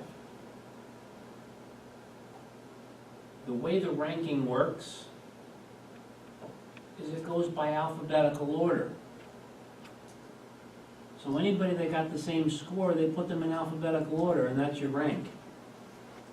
Is it fair that Sanborn Or S? begins with S? Column H looks at the scores in terms of ranking, if you will, by the same. So basically all the schools that are tied or have the same score, okay? So you look down there, Sanborn is in yellow, we have the 9th highest score, but look at how many scores are in that range that are technically, I guess, above us and would be ranked higher. So when you take all that out, where are we there? Nine. Yes, Dave. And that's the chart that I did for you guys in 2011, I did a chart that did that showed you. But So I don't want to necessarily get into the weeds with the scores, but I just want to point that out. When somebody says we're ranked 126th or 80-something or whatever, hello, it's because there were, everybody above us is ranked. It's not that it had more to do with the alphabet than it did any score that we had. plus some common sense comes into play. You're ranked 157th in this high school, there's only 86 high schools. It's just like some simple common sense, and What was that ranking, Jeff? 2011. That was the state, it's the last time the state ranked any school district, and they tell you in the directions, they do it by alphabetical order after the school. Can I get a copy of that? It's on the state website, it's all state. So my point simply is that, in terms of kneecap scores and rankings per se, there's a reason why I don't pay a whole lot of attention to the ranking. Maybe we look at the scores and figure out how we can do better, what we can do better. But even that, the kneecap has gone away, and we've shifted our focus because we knew that this Smarter Balanced assessment was coming for the last couple of years now, since we've gone to competencies. And so I'm even less concerned about the kneecap ratings. The problem is that sites, the paid sites, the advertising sites, they all pull the data down and simply rank order like that, and then they say, oh, Sanborn Regional is X. And then they cite it that they got the information from the Department of Ed. Yeah, that's where it came from, but look what I just showed you. I think one of the things is that, you see a site, and parents look at these sites, it's important, they want to see how the school district's doing, and we want to make sense of it too. You look at the school digger site, and so I did a little investigation into it often in many years, and oftentimes the school digger site is it's unbalanced in that it uses 2013's demographics, but 2011's test scores, 2012's financial records. So they're not very good at collecting data. So they're not very, very credible. But I asked the state of New Hampshire, one of the accountants, people who look at accountability in the state of New Hampshire, I shared with him that oftentimes we have parents quoting School Digger and great schools and some of these sites and talking about our ranking and what kind of control does the state have over that, or what could they put in place so that we could refer people to what a real great ranking would be. And his quote was, I can't make sense of anything on this site that you just sent me. It isn't correlated to any data, there's even state data. And so he was even confused by the data that was on the site. So we tried to do our due diligence and sort of investigating and looking at some of these, because we know people are looking. It's on the internet, it's true. That's Right, true. right, and that's the problem. So that's sort of where we land in terms of kneecap. Now we'll switch gears and go to the main focus, the niche survey. The niche survey that comes out every year, and they do it for colleges, they do it for all sorts of different organizations. It's based on numerous areas, and then they put all this information into a hopper of some sort and spit out a grade. They look at some statistical information. They look at and weigh significantly student, parent, and alumni data. Students can apply for scholarships by filling out these surveys online. They look at academic grades. These are the different areas. Academic grades, health and safety, student culture and diversity. Keep that in mind because that's one of the ones I'm going to focus on. Survey responses, teacher grades, resources and facilities, extracurriculars and activities, sports and fitness. The rankings weigh heavily on these surveys. In this case, these rankings came out and we were listed overall, find it here. We were ranked 53rd in the state of New Hampshire as a school district. So 53rd, so people weren't real pleased with that. Our overall ranking was a C+. So we received B minuses and Bs in most areas, but student culture and diversity, we got a D+ in that. So each area that they grade us on uses different data points. Department of Ed, they give, get some of the data from there. In this case, they reported that they used the 2011-2012 data, combined with data from parents, students, and alumni. Okay? Student diversity is the percentage of students belonging to the most represented ethnicity, and the lower is better, and that counts for 40%. Well, Sanborn Regional doesn't have a whole lot of diversity, so we didn't score very well there. And 40% of the overall ranking. Yeah, 40% of that area, not the overall Right. score, but of the D+, 40% is because we don't have a lot of diversity. It also looks at the survey responses. They count for 30% of the ranking in that area. Okay. Free and reduced lunch rate counts for 20%, and gender diversity is 10%. We have, in Sanborn, we have less than 1% English language learners. We only have 15% who are on free and reduced, and 17% special education. Very low by comparison. We're 96% white, 1.5% Hispanic, and less than 1% African American. In this survey area, in the survey area for this particular piece, that counts 30%. There were 3 statements made by the people that took the survey. 3 statements.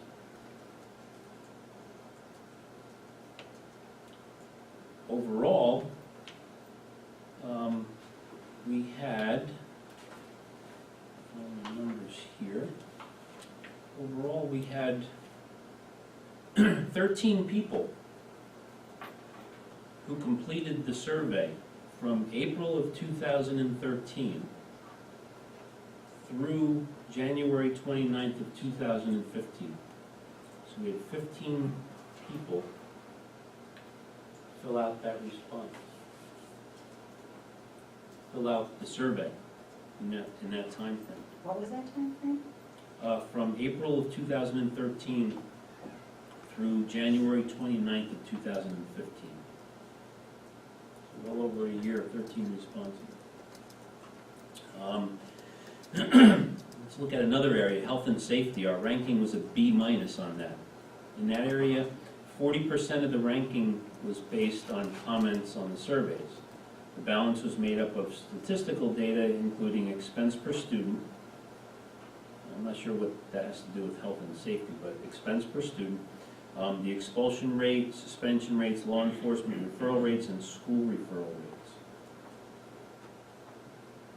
Our our numbers are low there. You know, I don't know how, you know, where that came, you know, what they came up with, how they came up with that. The 40% of the rankings on health and safety, let's see if I can find some of the responses here and just read some of them. This is public information. On health and safety. There's not much threat, so I can understand why we virtually have no security, I guess. So I don't know what the survey questions were, but I'm guessing that it had something to do with the security of our buildings. We don't have a lot of security, we don't have a lot of threats, so I don't know. Let's see if I can find another one here. Health and safety, security changes include locked doors. People complain on the time and money spent, but it's sad reality coming from this town. No, coming from this town with our connections with Adam Lanza has really hit home. So I'm not even sure what these have to do. But here's one. Health and safety. We've had a few issues where we have had lockdowns, which is scary to me. So great response from a student, but okay, yes, we've had lockdowns, we've had situations where we needed to lock down the school, and it is scary, but do we get dinged for that? I don't know. So those are the kinds of things, and I don't want to belabor that point. And then finally, academics. We had a ranking of a B-. 25% of the rankings come from statistical data from the DOE. In this case, again, it was 11-12 data, so it's not even recent stuff. 15% comes from the top colleges score. Okay, now get this. They take the average score of colleges that our students are interested in or that they go on to attend. But it's based on what the niche survey says are the best colleges. So it's sort of ancestral there. Okay. 10% each for AP enrollments and pass rates, SAT and ACT scores, graduation rates, and survey responses. They also look at student-teacher ratio and advanced math enrollment, and that's percentage taking analytic, geometry, analysis, or pre-calc stats and trait. My question is, what about college courses? We offer college courses here to our high school students that aren't taken into account here at all. I think that's a problem. What about dual enrollments, where we have kids that are earning college credit and high school credit at the same time through our program? So and the whole notion of using old data to measure current things. And then finally, I thought this was amusing, looking around and looking at information online about the NIST survey. There's a private school that is in Pennsylvania that actually, as a project that this private school does, they go on and they rank all of these sites, all of these survey sites that look to rank everybody else. And this class did this project, and it's Saxon Hall School. It's an independent boarding school in southeastern Pennsylvania. They conducted their own study, and they ranked the niche rankings. So they ranked this particular survey that we're talking about 29th out of 36. I thought it was one of the worst ones that are out there. Some of the things that they said, niche was penalized for not even hiring talentless, out-of-work millennial college grads to write summary paragraphs about each school. The niche survey didn't copy and paste photos of the schools taken from Google Images, nor did they present the schools in the standard listicle slideshow format. Niche.com really seems to be phoning it in. They just aggregate free data from the Department of Ed, make a half-hearted attempt to get people to fill out a survey, and then slap some cheesy advertising on the page in order to make 1 cent per page impression. So that was their overall view of this particular company, which I think is telling. So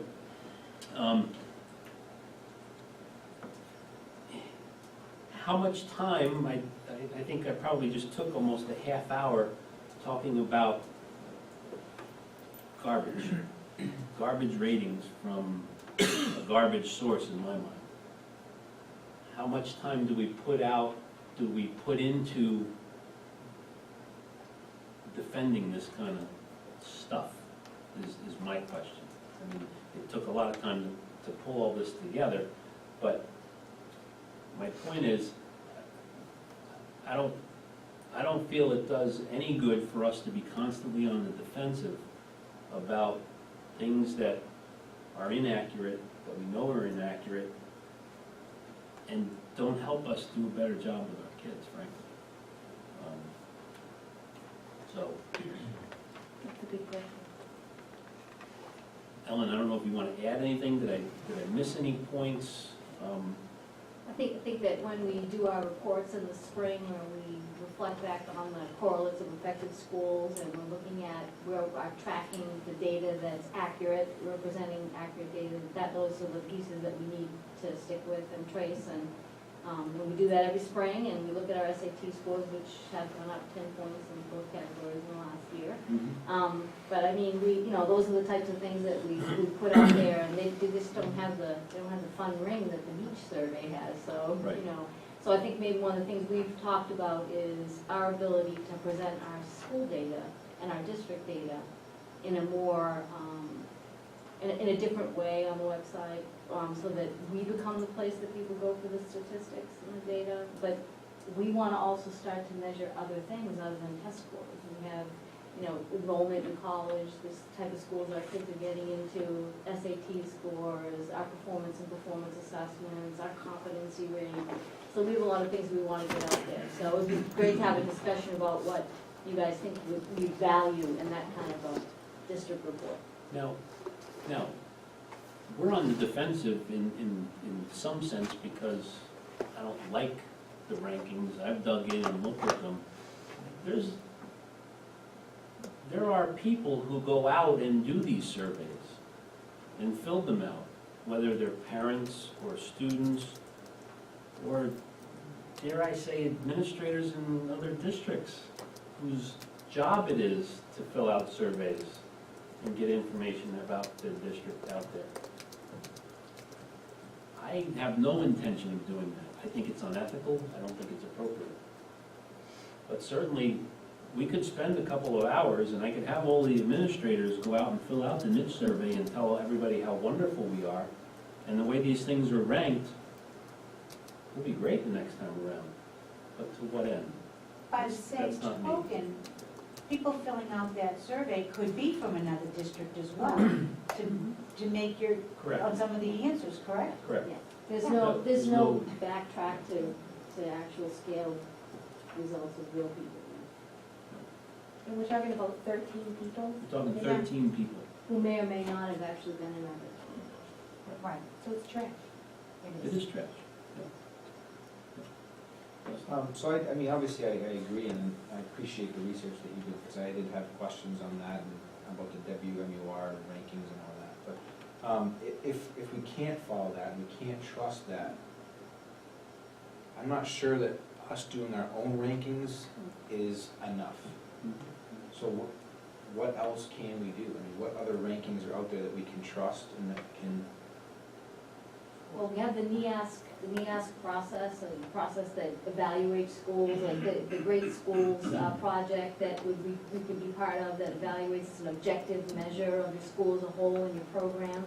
And those are things that we've had in place. We've had accreditation in place for a while, and the NEASC process in place, and they're retooling how they want to do the accreditation process in light of competency education.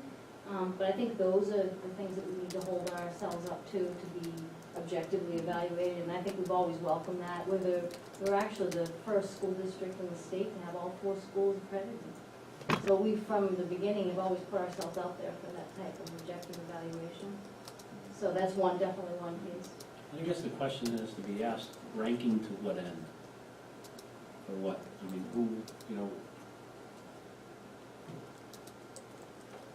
I want to make sure that I'm delivering the best possible education to our kids, and I want our kids to succeed. I don't necessarily care what the kids in Bedford are doing, or Exeter, or Chichester, or Lisbon, or any district anywhere in the state. I worry about our kids and how our kids are doing academically. So maybe, ranking against ourselves, year after year. Well, that's the point, because when I think, after having been on the board seemingly an interminable number of years,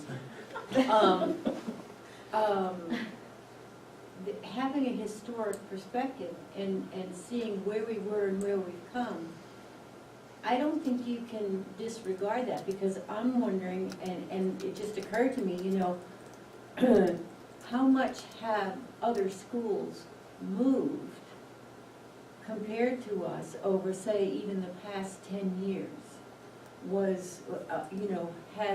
If we've made this percentage gain in completion, SAT, any of that, by any measure, compare ourselves to one of our schools and say, have they made the same gains, or have they always sort of been there?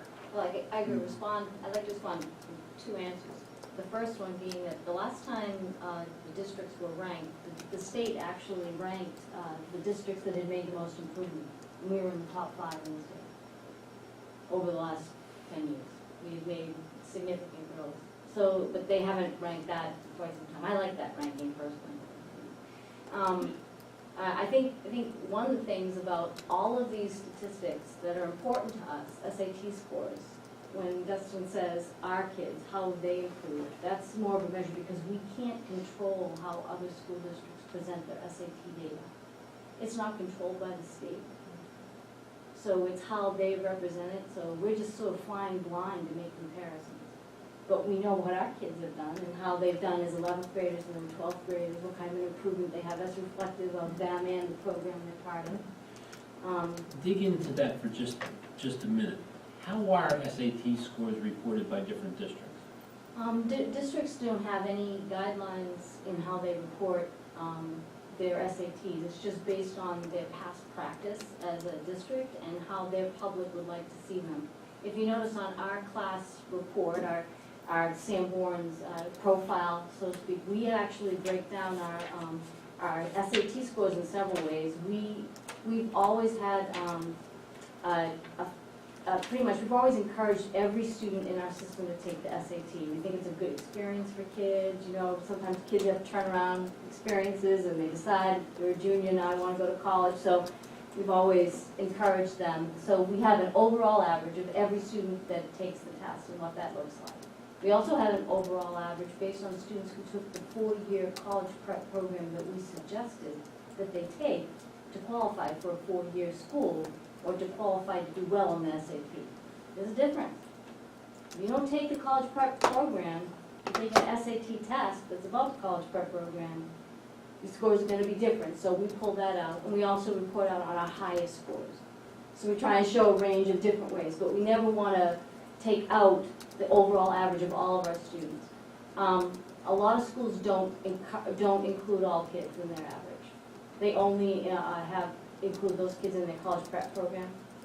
And that's the choice they make. And we've always, for a long time now, and I've been a curriculum director for 10 years, we've always done all students as part of our battery, as part of our score. But when you add that in from a rankings perspective, certainly we're not comparable with other schools who don't include all students.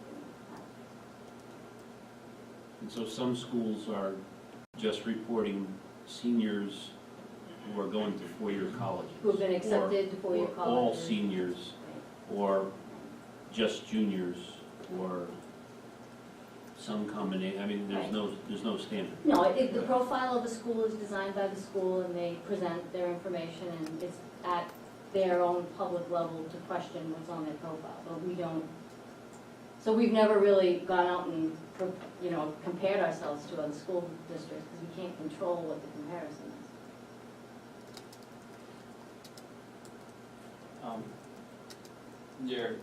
I don't know why you spent as much time you did on each.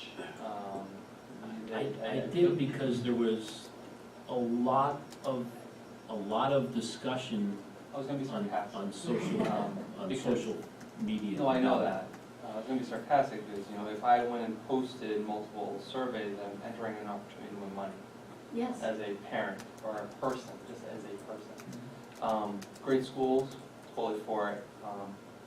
I agree with what Dustin was saying, and that, you know, the state has report cards, but again, like, the state report card for us is much different because we don't really participate, like, in all of the things, kneecaps and whatever it may be.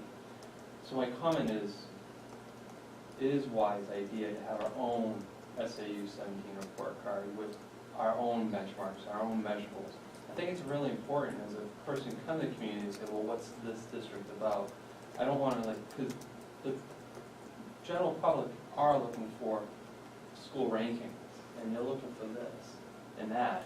I agree with that, but I just think a district report card, by all means, maybe yes, it's a district-run device, but it's highlighting what we're doing, not necessarily what we're not doing. Yeah, our current district report card is more the formula that Yes. everyone saw. I'm thinking that, you know, when I threw out, what would you like it to say? How would we design it? Could that be part of our strategic plan, perhaps, a different way of presenting us? I mean, so, I'm all over that. Yeah, just a comment about, I mean, people are going to use whatever survey or whatever ranking that they can find to suit whatever message they would like to give.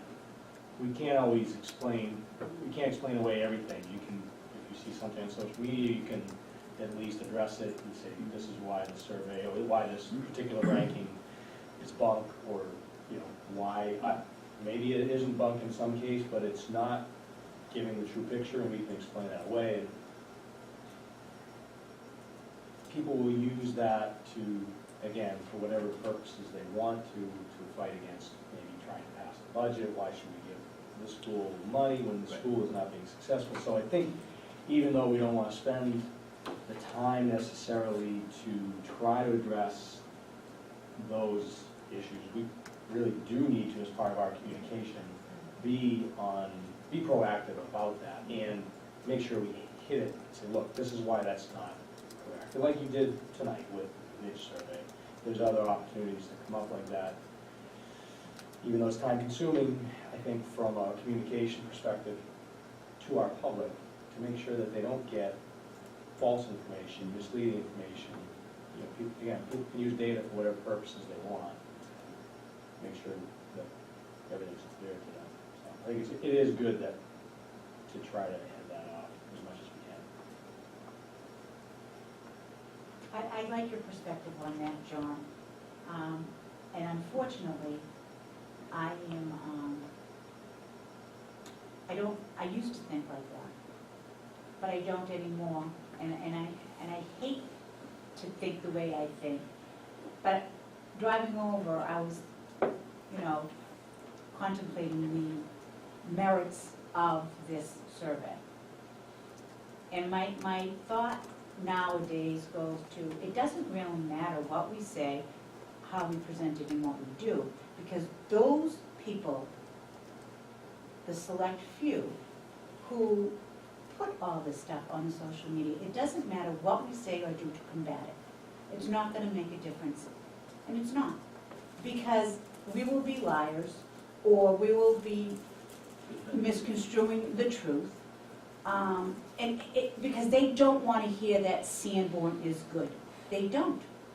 And I hate thinking like that. So I don't put stock in any of what I read about how bad Sanborn is, because I sit on this board every other week and then some. And I see, as we all do as members of this board, what this district is doing and has done. And as our esteemed chair said, over the years, the leaps and bounds we have made in the delivery of our education to our students. And I've seen it over a period, I haven't sat here for as long, but I had students in the district, and just in those years, the changes that were made then And then in comparison to when my last one graduated and to what we're doing now, it is amazing. So you cannot say to me that Sanborn is not performing all the time in the best interest of our students and the changes that we make and what we do and what we are trying to deliver. Because I unfortunately do not believe for a minute that what we say is ever going to change those naysayers' minds. Yeah, my only concern is silence. Silence is consent almost. If you don't disagree or you don't in some way defend that this is incorrect information, please talk to a school board member or please look into it yourself. Just give whatever we can. And again, I'm not trolling at Facebook to try to see where this is coming up. It could be coming up, I wouldn't see, we do have some board members that are monitoring those boards and will speak up at those things. And I think it may be as simple as talk to a school board member, or let me put you in touch with, these sites that have better information, or let's talk about, let's look at it together, not just, again, just throw this information out there and make it kind of, I don't know how to And I think describe it, but it's just- the growth over time is, and it's not as, it's not as, what can I say? I was gonna use a word that I probably shouldn't, but, it's not exciting perhaps a flash report that says we're terrible is, induces a lot of response. Growth over time, isn't as exciting perhaps, except I think it's wonderful. And isn't that what we're about? Isn't that what we're trying to measure? How about our completion compared to 10 years ago? How about where our kids are going to school compared to 10 years ago? Somebody said the other day to me, is there any alumni follow-up? And that you need somebody you need an office to do that. We can't pull our staff off to, do alumni follow-up. It would be nice if we had a person who that's what they did, and see how people are feeling about the experience that they had here. And that's an important measure to me, because that's us. That's not someplace else and how they're doing. I hope they're doing well. But I want to know how we're doing. And what I can say is, over the years of being on the board, it's been positive growth over time. I think too, the measure for us is, there's a lot of easy pieces of data you can collect, but they don't have a lot of depth to them, right? The real evidence of what we're doing is today, one of our teachers Skyped students in to do their AP presentations, right? So what did those look like? Or the performances, some of the things that you observe and that you see, that you know that there's quality there, and that's less likely to be collected as data. And I think our challenge is to present that data in ways in which it reflects well on our district. It's harder data to collect, it's harder to do it, but I think that's where we need to go, because it rounds it all out. SAT scores can't be the only thing. They're a great indicator. They're a good indicator of success, but they can't be the only thing. Ellen just mentioned something I want to point it out to the board because you may or may not catch it on the news tonight. Channel 9 ended up getting here late tonight because we had that very situation. We had one of our high school teachers who teaches an AP English class, was worried about the kids and them being ready for the AP exam, took it upon herself to contact the students in their class, and they actually Skyped their presentations today from their homes with one another as a group. Well, we had put it on our social media sites just as an informational piece. Channel 9 picked it up and actually went to her house and interviewed her tonight to talk about what she did. Now, rank it. What does it say about our kids' perseverance? Right, and what does it say about our well kids, and- our teachers, Yeah. the quality of the work that's happening? And I think that's where you're hitting the number, and I think that's what our challenge is, to throw out those bits of positive things. I think that if we continue to chip away at that, and I'm someone that, I'll be that voice. If I see something that's not right, I'm gonna say, no, it's this, or I'm gonna say to him, what is the right, or I might not know that, but I know that's wrong. You know what I mean? Like, I just think if we work more as a team to not be silent and to correct the stuff, that we will make gains. I agree with you, John, that staying silent is. I hope you didn't misunderstand that, I'm telling you to stay silent. No, I because I'm know. not. What my thought, I've become a cynic, was what I But was saying, don't give unfortunately. up. That's basically what I was, and I have, and I know I have, but even as cynical as I am, I haven't lost the overall insight of what this board and this administration is doing for this district. But I'm not going to respond, I won't, Well, I to will the respond, naysayers, and I will won't, defend. because it's, to me, it's a fighting a losing battle, because you just hear it over and over, and I've become cynical. Well, I think there's a difference between being realistic and being cynical. And it's like when Andy Smith, when we did that big survey about whether or not people wanted kindergarten, he said, he broke it all down. He said 5% of the people will always vote no, 5% of the people will always vote yes. So you have this ginormous thing in the middle of folks who are waiting to be convinced, and that's where just the steady drip of positive information, rather than being mad at the 5% who are always going to vote no. And sometimes it's hard to keep my mouth shut about the 5%.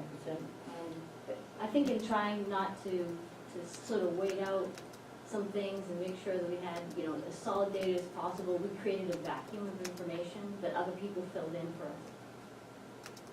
Because we wanted to wait, I'm a big fan, everyone with Chip King will tell you, I'm like, we need 3 years of data before we make a statement on this. And so we're very cautious about jumping in and throwing things out, but I think we need to look at putting some more information out there, and we've never been very good at touting our success here. We pretty much stink at it. I could go on for 2 hours about what I see in reading scores, but that's another thing. I think sometimes data is not very palatable to people. You know what I mean? It's hard information to take in, but we have lots of indicators of serious success across the district, but. My own concern with social media, it makes it so much easier to get that big, huge swath in the middle and convince them of that we are not doing well. And you really, prior to Right. social media, it took a lot longer to get that message out. Social media, it's very easy. So But we can use that to our advantage So in it a can be, positive way, and I think we can do a better job. Any other questions from me? Thank you, Ellen, thank you. Thank you. Better now, Dustin. School board committee reports budget.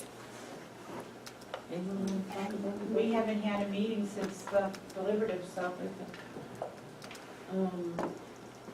Skipping school board chairperson's comment, public comment?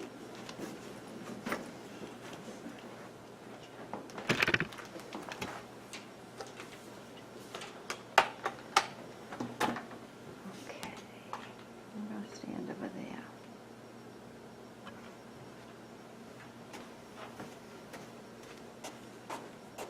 Thank you, Cheryl Gannon from Kingston. Sorry, I ran out of the house. I didn't think we were going to have a meeting tonight, so I didn't bring a pencil and paper. I'm trying to jot down things on my iPad, so. I first want to comment on the presentation tonight by the administration and updating the public on what's been happening with the weather situation and the effect on the facilities. And I was just very, very impressed with the comprehensive plan that was presented by the administrators, especially given the short amount of time that they've had to come up with this. and still deal with the critical situation that's happening in the facilities. It just was very great to see how people work together as a team in this time of need. Of course, there will be many issues that will continue to come up as the situation unfolds, things that, you know, we haven't thought of, even though, you know, it seems like they've just really, again, put a lot of time and effort in trying to anticipate anything that might be coming up with not only the facilities, but also addressing the human element of it, of how this is going to impact the students and the staff, and how it's going to disrupt, and you know, doing their best to try and anticipate and to make things move smoothly. I'm very confident that things are going to work out. It's really heartwarming to see how, you know, unfortunately something like this happens, but it really brings the best out in people. And we can see that they want to help each other and that they're going to work together. So I'm very, very confident and impressed with the confidence of the people who are working to make this the best of this bad situation. I would also like to thank you for addressing the survey. It had been brought up by a board member in a meeting, and it was said that it would be addressed. And so the fact that it hasn't been addressed, I'm glad that it was brought up, because it is in the minutes, and if it hadn't been brought up, I think the same thing would happen that happens in the social media. I agree with board members who indicated that with this new social media atmosphere that we're dealing with, anybody can put anything out there. The internet, anything can go on the internet with nothing to back it up or support it. And I think that if it does just sit out there with no one to address and to point out the facts that we heard tonight, I think the presentation was wonderful in showing and really debunking that kind of a survey. I think those things need to be pointed out to the public. The deliberative session 2 weeks ago was very disconcerting to hear anger from people in the public who have very little understanding of the budget and what goes on in these schools, and their protests, and how they can, again, using that social media, can get a bunch of people to come and support them with very little to back up and substantiate their claims. So I am very appreciative that it was addressed tonight, and that these rankings have a lot to be desired in their accuracy and the way they collect data and the way they report and the reason they report that data.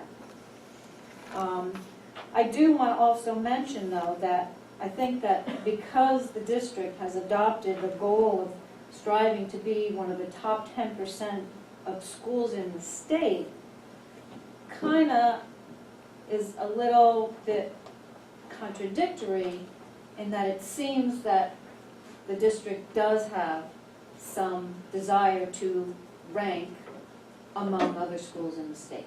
If you say that that's a goal, to be in the top 10%, then you're putting some value in that. I honestly don't think there's value in it, because you can't. It's like comparing apples to oranges, comparing Sanborn and the resources that Sanborn has to a district like Exeter or Bedford just doesn't seem fair to me. There are things that are not in our control that more affluent communities can offer, or districts that have a larger population can offer by no fault of our own or theirs. That's the way it is. So I don't think it's fair to compare. But I do think that having some kind of a study of the alumni, and yes, it would take some time and some planning and some monitoring, but I think a long-term look at, so when our students graduate from Sanborn, they may apply to many colleges. I think that's a great step forward. We have more kids applying. We have more kids being accepted. But do they stay? Or do they only go for a year and then drop out or can't make it? Are they able to go through, if they go to a 2-year college, if that was their goal, did they succeed? Did they finish? If they go to a 4-year college, did they finish? Did they get the degree? Or if they decided not to go to college, did they go for technical training? There's nothing wrong with that. Or if they decided not to go for technical training, did they get a job? Are they engaged in a vocation? That, to me, is the success of the school, that we've enabled our students, our graduates, to be successful citizens. And it's not going to be the same for everybody. Bill Gates didn't graduate from college. I think he's a pretty successful guy. And he's given back to the community a lot. So just graduating from college isn't necessarily the thing, or SAT scores. So I agree with a lot that the board has said today, that there shouldn't be a whole lot of stake put into these rankings and test scores. But I also agree that we need to toot our horn a little bit more. That, again, what I saw here tonight, the way this district and these people have pulled together, people need to know about that. They need to know what a great team this district has and how that is a great model for the students and how they can look at how they are going to plan their lives and work together to better their community. Thank you. Thank you. School board comment?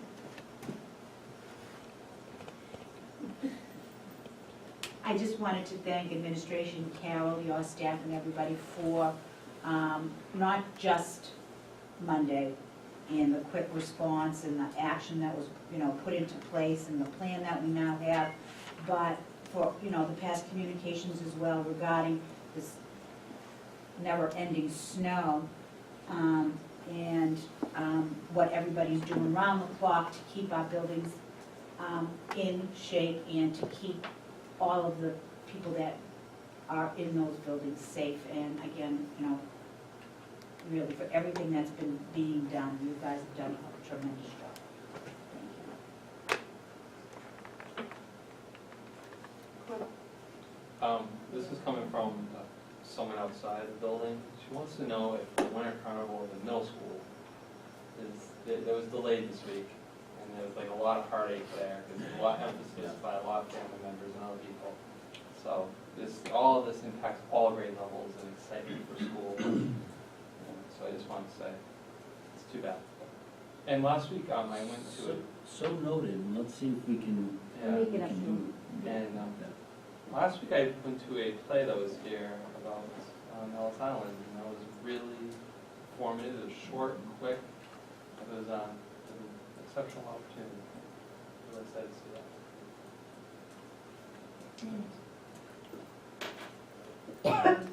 I just wanted to say also thank you to Brian and all the staff and everybody that has gone above and beyond this week. Definitely shows what Sanborn is all about. Point out that, custodians have been on the roofs doing, more than what is normally expected. And stuff doesn't go unnoticed, at least not in the I appreciate that. To hear that teachers are coming in, in work clothes tomorrow to pack up and do whatever they can to make this work, makes me want to cry, to realize that they really do care about getting these kids back in school. Wendy, you're bringing them lunch tomorrow. Cookies.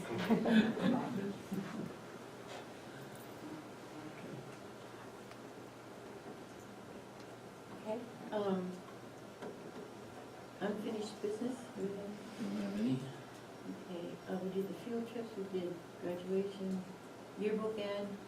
This is usually the meeting where we decide, and it gets put on automatically for the board to decide to do a yearbook ad. I haven't heard of any information because we haven't been here all week to have the students present that.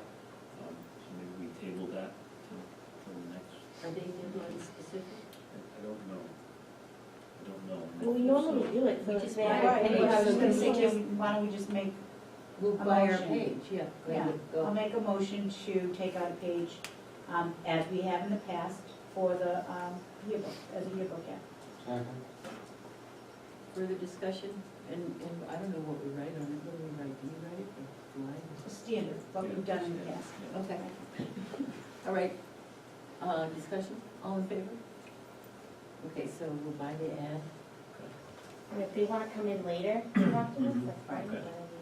if they feel they need to. District Yeah, clerk? district clerk, Gail Blank was our school district clerk. She ran into issues because typically around the time that we have our deliberative sessions when she has her annual vacation. So she's resigned from being our school district clerk. And so we had Melissa Fowler do it for this past deliberative session, and she'll be there for the voting as well. And I would like to ask that the school board appoint Melissa Fowler to be the school district clerk at this point. Just a little background, most of the work in terms of what the school district clerk does is actually done by the SAU office. What the school district clerk has to do is she's responsible for taking the minutes of the deliberative session and providing those, which she has done in this case, and then being present at the voting as well, which Melissa Fowler will Need a motion? do. I'll make a motion to nominate Melissa Fowler as the school district clerk. Second. Further discussion? All in But favor? I had a question.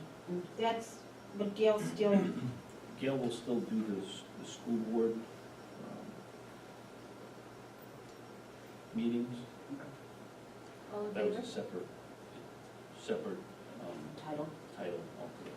Thank you. and who will do, so, I'm sorry, Melissa will be responsible for swearing in the new members and whatnot. All in favor? Can I get call a vote then? Okay. Thank you, that's unanimous. Newton voting site. Yes, back in January, seems like ancient history already, back mid-January, I had sent a letter over to the Newton selectmen requesting that the voting be returned to the Memorial School. It had been at the Memorial School years ago and then got moved to the Newton Town Hall.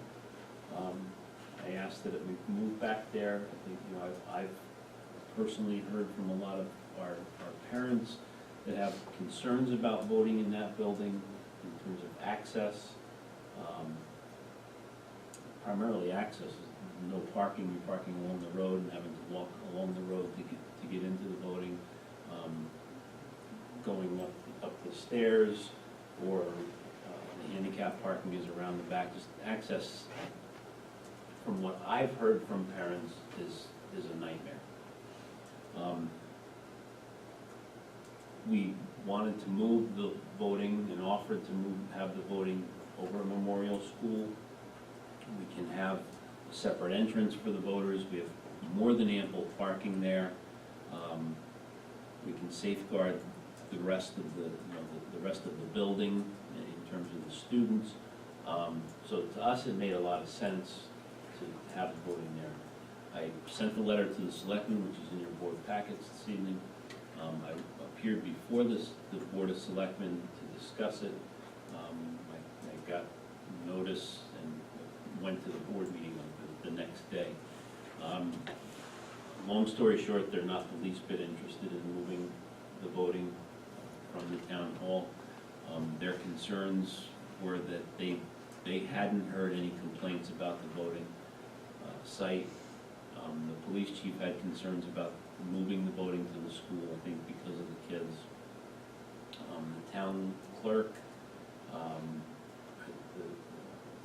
Mary Jo, think that's her title, town clerk, Tax collector. tax collector, who does a lot of the voting stuff, was not in favor of moving all of the equipment necessary for voting over to the school and then moving it back.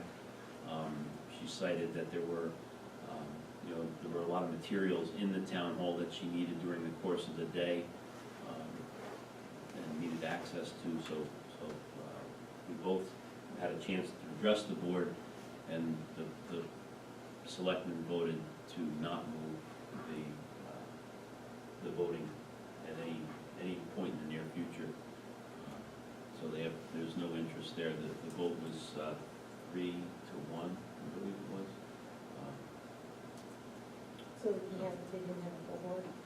They didn't have, I think it was 3-1. I didn't ask for the minutes or anything, but that was the bottom line. So they didn't leave the minutes. So the voting will be there at the town hall.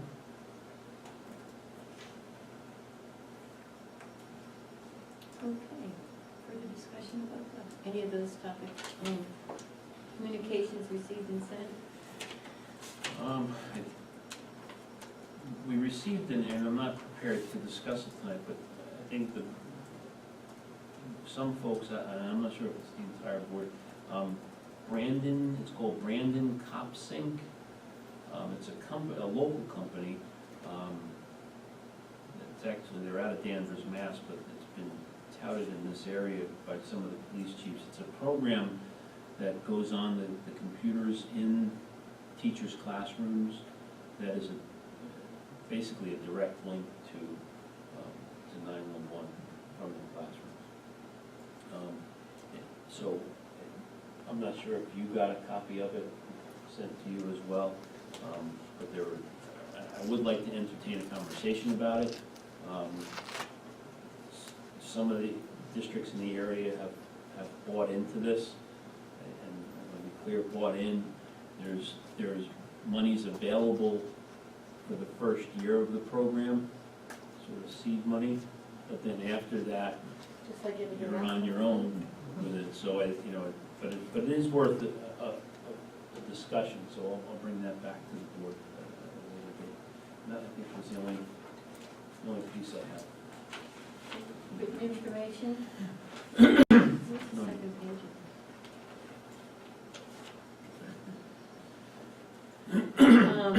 Agenda items for the next regular meeting, it would be the superintendent's evaluation That's in non-public, right? Oh, are we doing it tonight? I thought so. Oh, okay. All right. Then agenda items for next regular meeting, I'm sure an update on moving.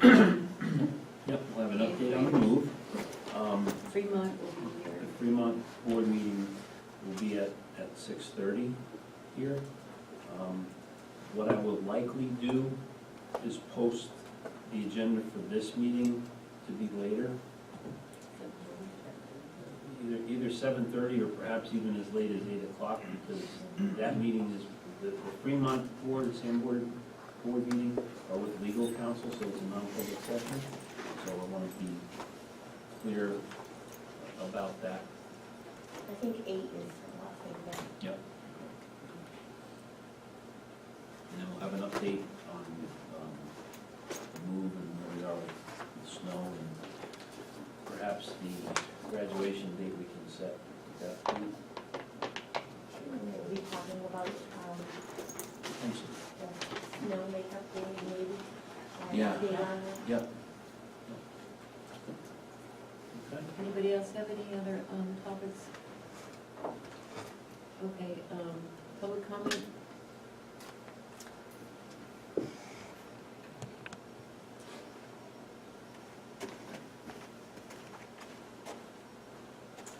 Thank you. I just had a question about the ad hoc committee on the seminary. I know that they're waiting for a report.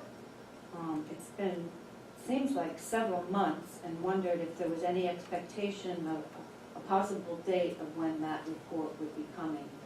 I think looking at what's happening with our facilities, that facilities is a hot topic. It certainly was at the deliberative session, and I think the public is really gonna need to be kept up informed on what the results of the committee study are, and just was wondering if there was any idea of when that report might be coming through. Thank you.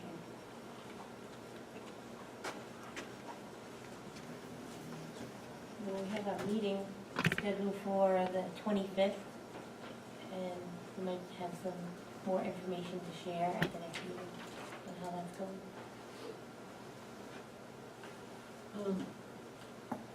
School board comment?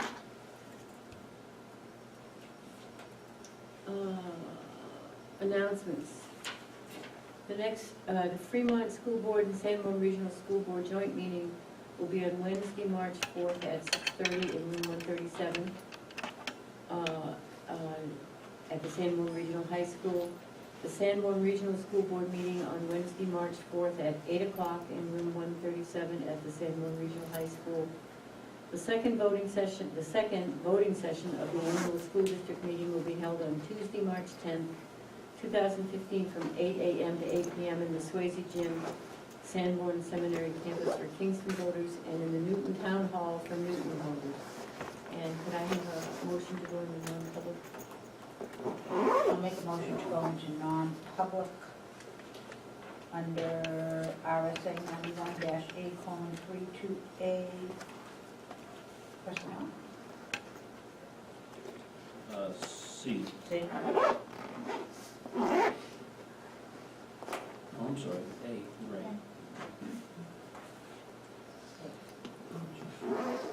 Mr. Rainey? Yes. Yes.